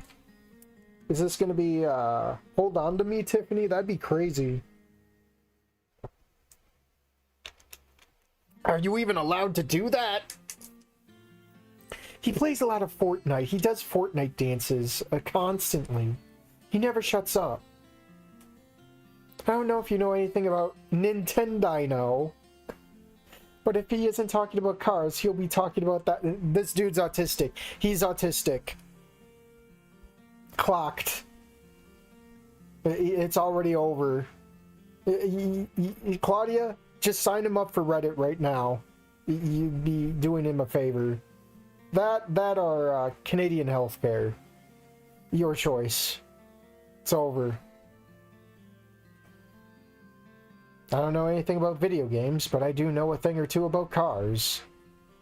I've stolen my fair share of them over the years. Might be able to talk about that. The cars, I mean, not the thievery. What about your home? Oh, it's, well, it's organized chaos. It's a simple little place. Just a few rooms. It's got most everything a person needs. Especially drugs. All it's really missing is a dishwasher. I mean, I didn't know dishwashers could talk. Oh, low blow. Oh, I can already hear myself being booed off stage. I mean, you're standing right here. I mean, it is missing the dishwasher. You're here and not home. Sleepy time. Mom, I mod a subreddit now. I'm basically an adult. Your 28-year-old son. Oh. Even as she spoke, my eyelids started to droop and my thoughts became less coherent. Claudia apparently noticed my diminishing state of consciousness as she began speaking softer.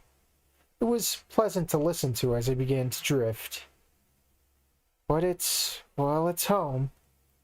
That's good. Good night, Mr. Doe. But it's like noon. It's noon, Claudia. You just fucking wake back up. It's like fucking 2 in the afternoon, Claudia. I'm not sure I actually responded to the farewell before I fall back into slumbering oblivion. The next 2 days proved to be quite busy, so we're time skipping. Let's go. When next I awoke, Claudia had indeed procured a crutch as well as my clothes, with a few new ones too. It'd be funny if we get to choose our clothes and they're just based off the other mods and projects. Ha ha ha ha ha ha ha. Apparently, she needed to dig the crutch out of the storage closet somewhere in the back of the church. It was an old rust-speckled thing, but it was built for Saurians, so it was a bit stronger than most human counterparts. It had a little less cushioning on it, though.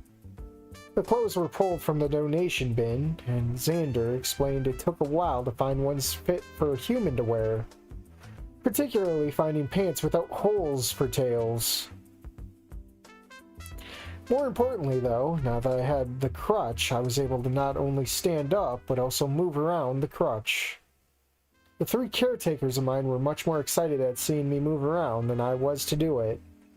But it was good being mobile again. The pain had only slightly dulled, so every step required some willpower to take. It made the tour of the church somewhat tiresome on the first day. Oh boy. Glass-painted window, or glass-stained windows, as I nearly pull my earbuds out. It's great. Thankfully, the parish was as small as advertised, with the largest room being the sanctuary. I had to admit, when standing in the empty room, I did feel an odd sense of serenity. Near the entrance were the doors to 2 offices, one that looked as any office would, which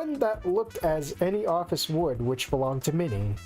The other was a bit more cozy, with wood paneling, an old oak desk, and had a cot set up in one corner. Let me get a drink.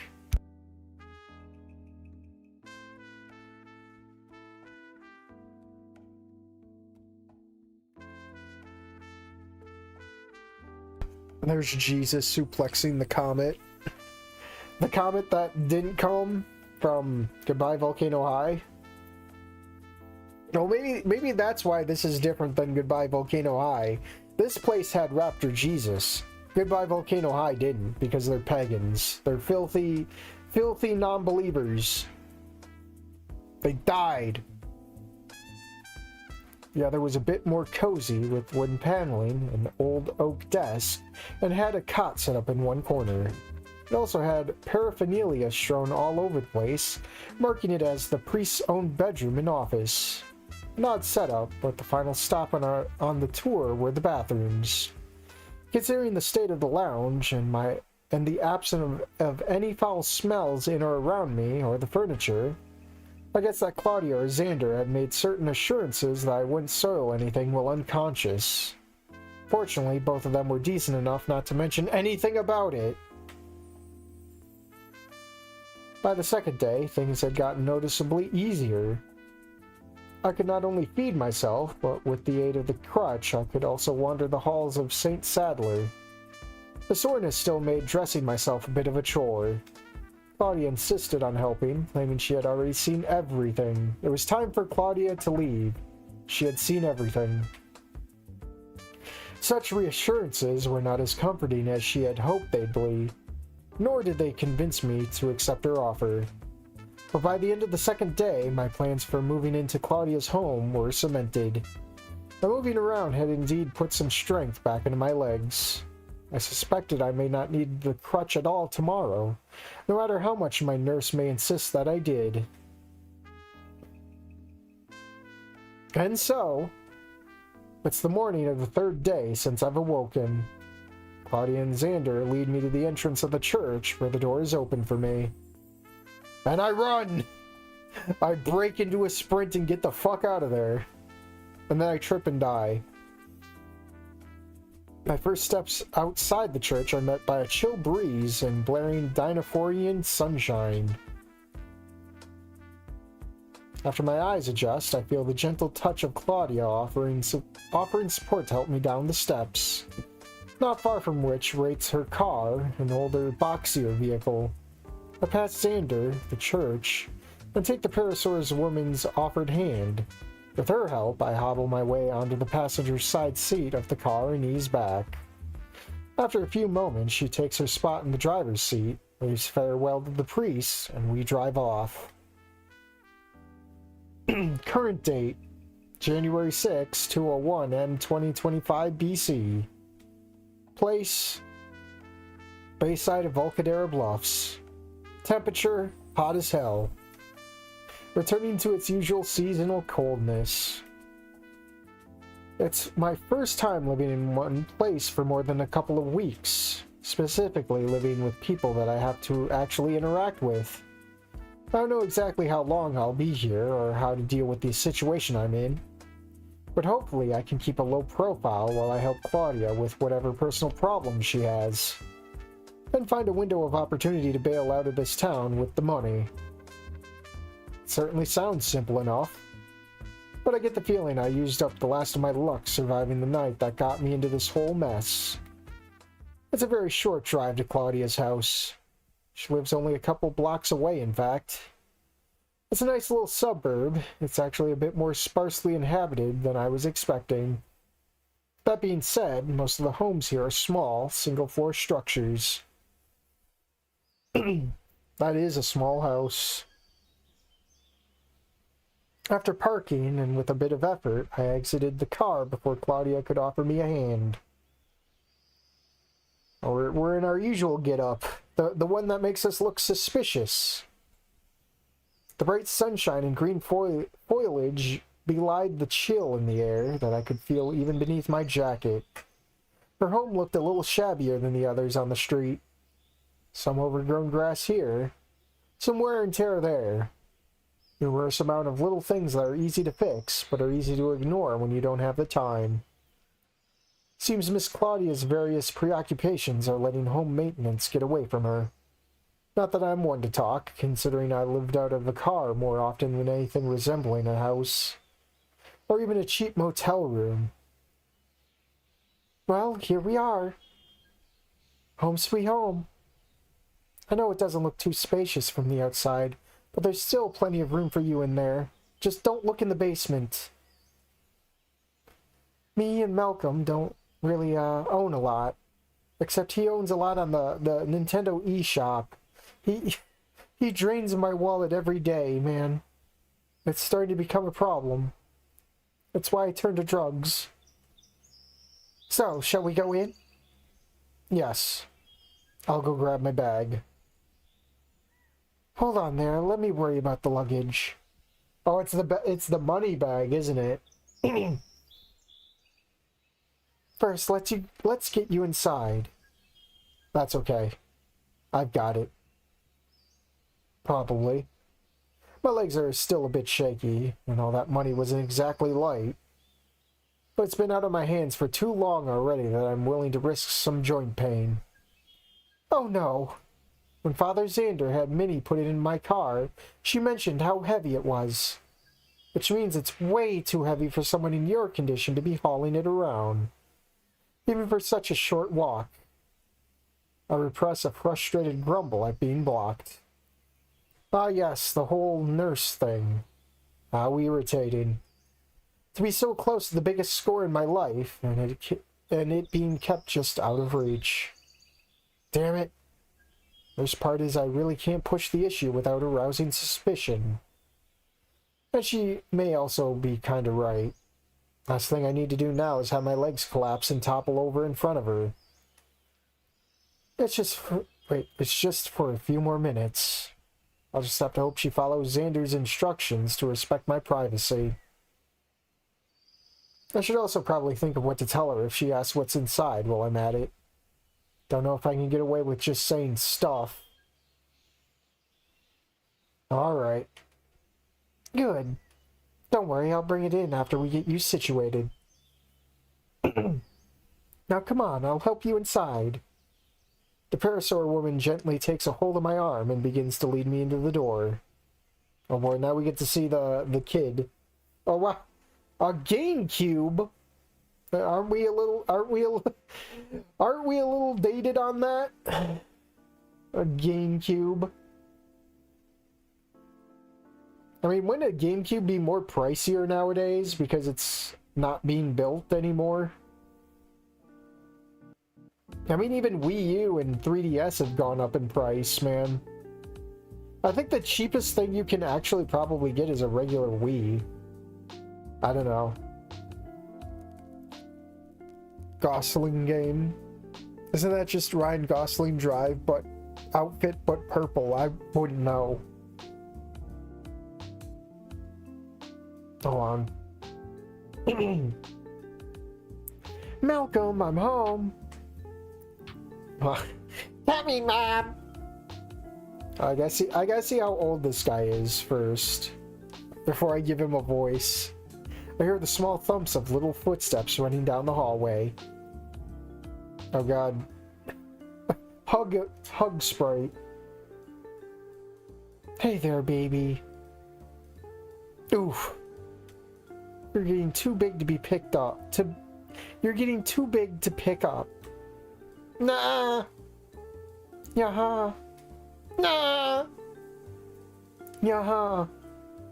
A few short giggles are shared by a pair of parasaurs before Claudia sets the boy back down.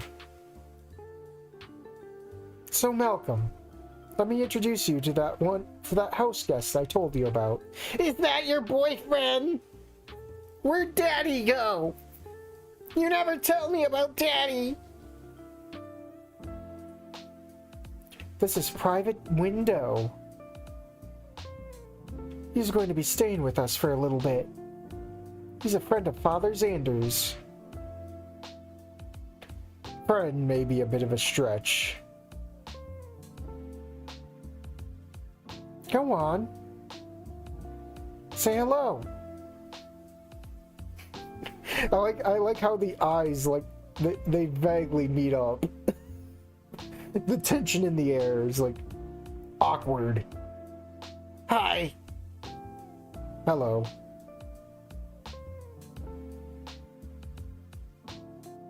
Claudia makes an audible and directed throat-clearing sound towards me, then makes a slight gesture to continue talking. Oh, right.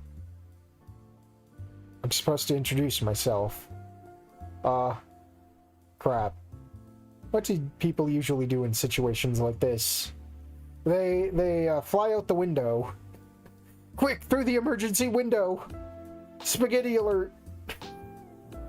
Talk about things they like? You like cars, correct? Yeah! Oh, good. That was easy. I looked at the boy's mother to see if she's satisfied with the brief exchange. However, she seems to be expecting a bit more. I do too. Really? Which ones are your favorite? Favorites? I've lived out quite a few. For most of my life, actually. I think the ones that were the most comfortable to sleep in would be my pick. Helps if they're ones police don't look too closely at either. Hondino. Simple. Easy to fix. Comfortable to sleep in. You sleep in your car? When I must. Which is often.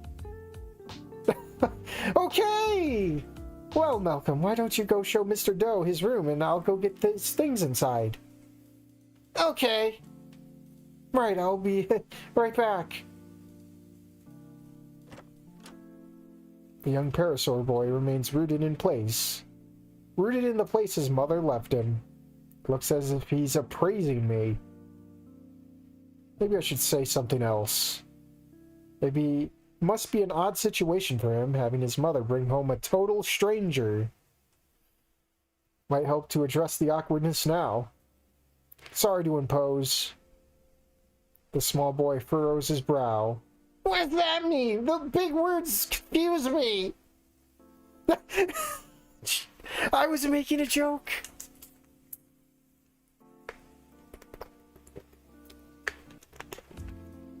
My god. Half of his head is shaded because stealing shit turns him... it's the Mega Man Legends thing, man. The moment he decides to... Like with Mega Man Legends, the moment he decides what to do with that money determines where that blackness goes. What's impose mean? And here I thought that was a rather common word. How young is this kid? To intrude or enforce one's presence on others. The Parasaur child takes a moment to digest the new word. I can almost see the moment he comprehends it and decides whether my presence does in fact bother him. It's okay. Mom says we should always help people. Well, your room's down the hall. Right over here. I guess the tour has started. I follow along after my diminutive guide, noting what details I can as I pass them. The living room seems like it was recently vacuumed, and I detect the faint smell of air freshener lingering about. As we turn the corner, I take a look into the kitchen. It's pretty basic as far as things go. Faux tile floor, refrigerator, coffee maker, microwave, stove and oven combo, dishes drying by the sink. All very cozy. The hallway led to 4 doors and two of those sliding shutter closets. Malcolm stood waiting next to the closet door on my right. Oh, this is small. This is a small background. This is your room. They used to have a bunch of boxes and stuff in it, but it's all in the closet now. Taking a moment, I cast a glance around the room. I'm not sure this was meant to be a guest room. The bed practically goes from wall to wall. Also looks a bit like the cot that Xander had in his office. Guess he had a spare. That's better than what I'm used to. Downright swanky by comparison. Thank you. You have a nice house. Thanks. I helped clean it with Mom to get it ready for you. You did a good job. The boy's face brightens at the minor accolade. He continues somewhat more excited than before. I cleaned up my toys and helped move the boxes. He seems to have really appreciated the compliment. Interesting he responded so strongly to something so simple. It was kind of tough getting them all in the closet. Why? Because there were a lot of them. I asked Mom why we couldn't just throw them out, but she said that we couldn't. Sounds like there may be some sentimental stuff inside. Probably a good place to snoop around later. Might shed some light on Claudia's issues. Your room's right across from the bathroom. And my mom's and my room is across from my mom's. I could show you my Hot Wheels if you want. Yeah, now it is a Wani reference.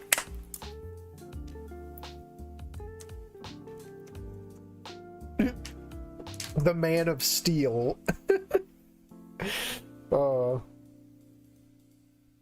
They're really cool. Maybe if I need to kill some time. Until then, I'd rather... Coming through. Don't mind me, you two. I'm just gonna seal the closet. I'm gonna triple, quadruple lock it, and put a security camera in the corner. Just don't think about it, Anon. Squeeze on through. Pink Parasaur pushed past us with my duffel bag and slung over her shoulder. After navigating beyond us, she slings it off of her into what was to be my bed.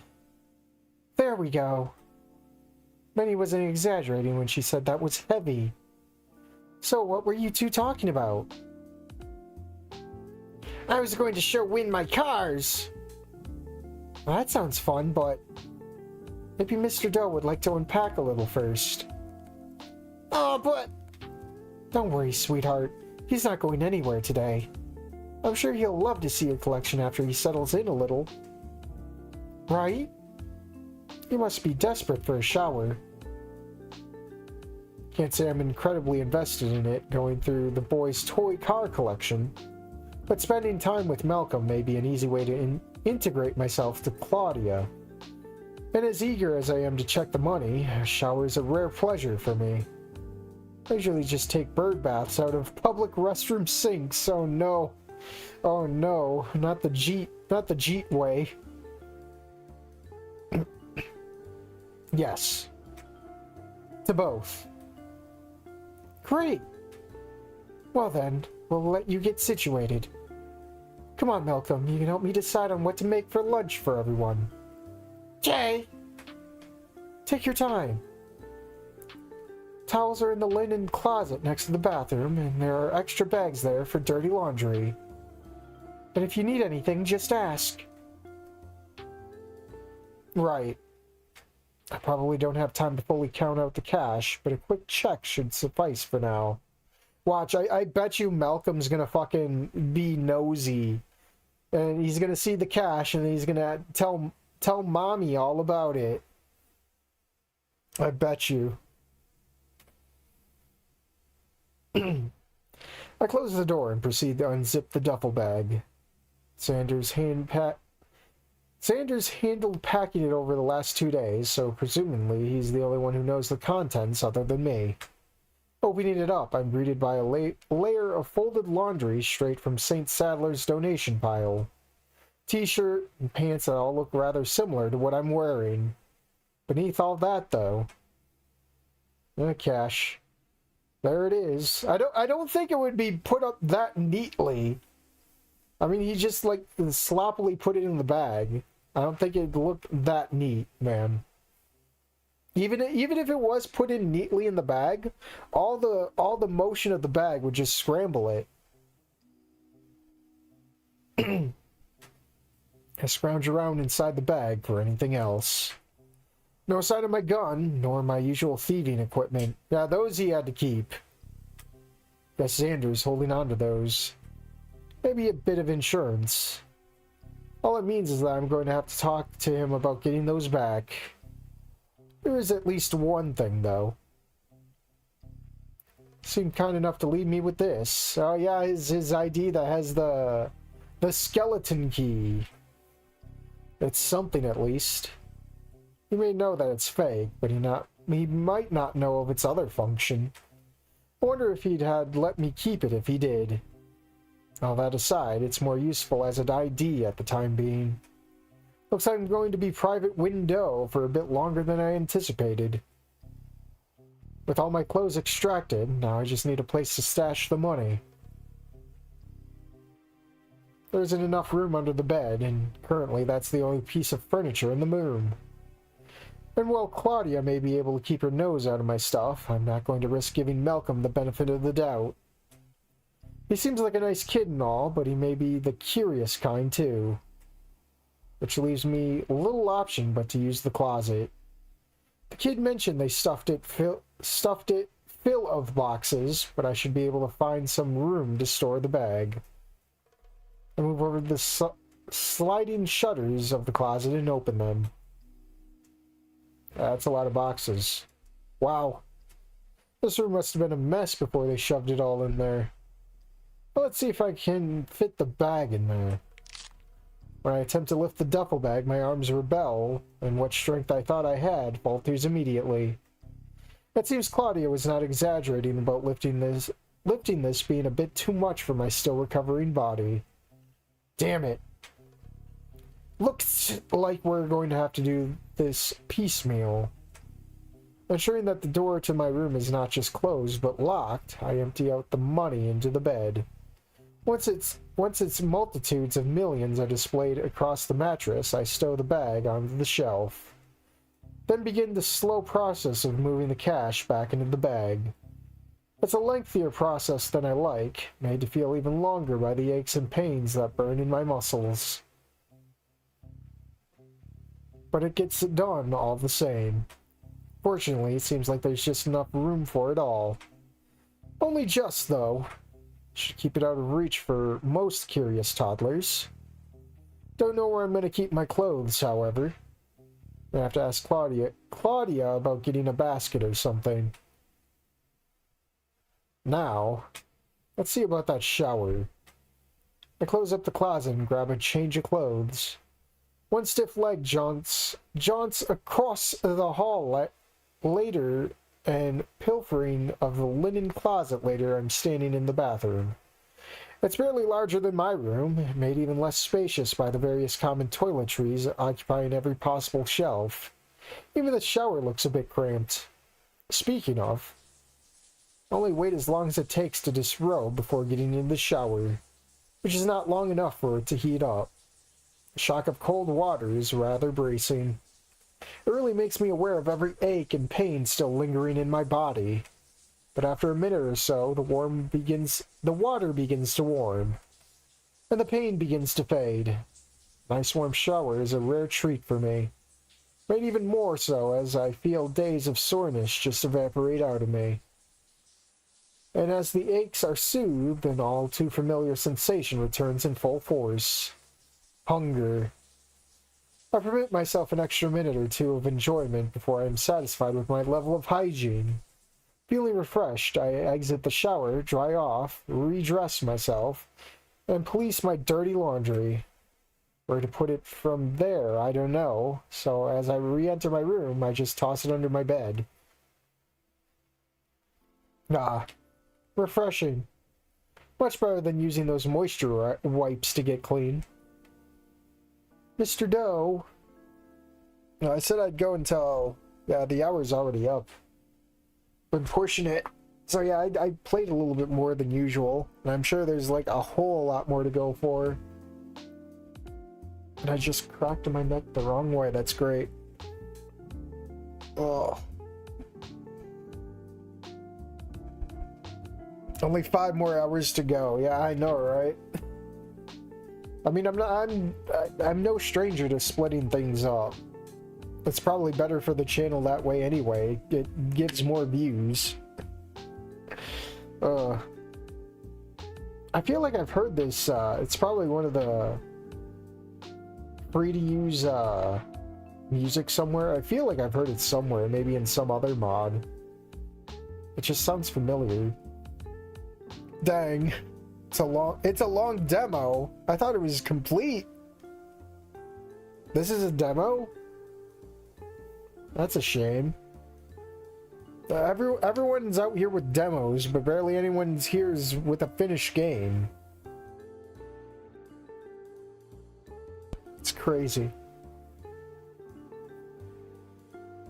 Mine is finished. Yeah, I've heard about that. Oh. Well, it's like 8:08 for me, and I don't know if I have plans tomorrow morning. It's a coin flip. I'll probably take a day break of this. We'll come back to this Monday. Yeah, I feel like Monday would work out. I don't have anything well, it depends either what happens tomorrow or the day after, I guess. So if there's nothing happening tomorrow, we'll plan this for tomorrow. If stuff's happening tomorrow, we'll be playing for Monday. We in demo hell. Perku can do hag maxing in the next mod. I still have like other stuff to play through. There's so much to get through. I'm letting it pile up and it's taking control. It didn't help that I had that dizzy spell for like a week. It sucked. What is Yorick's creation? That's Owl, who made like what is it? The Man with No Snoot and other mods.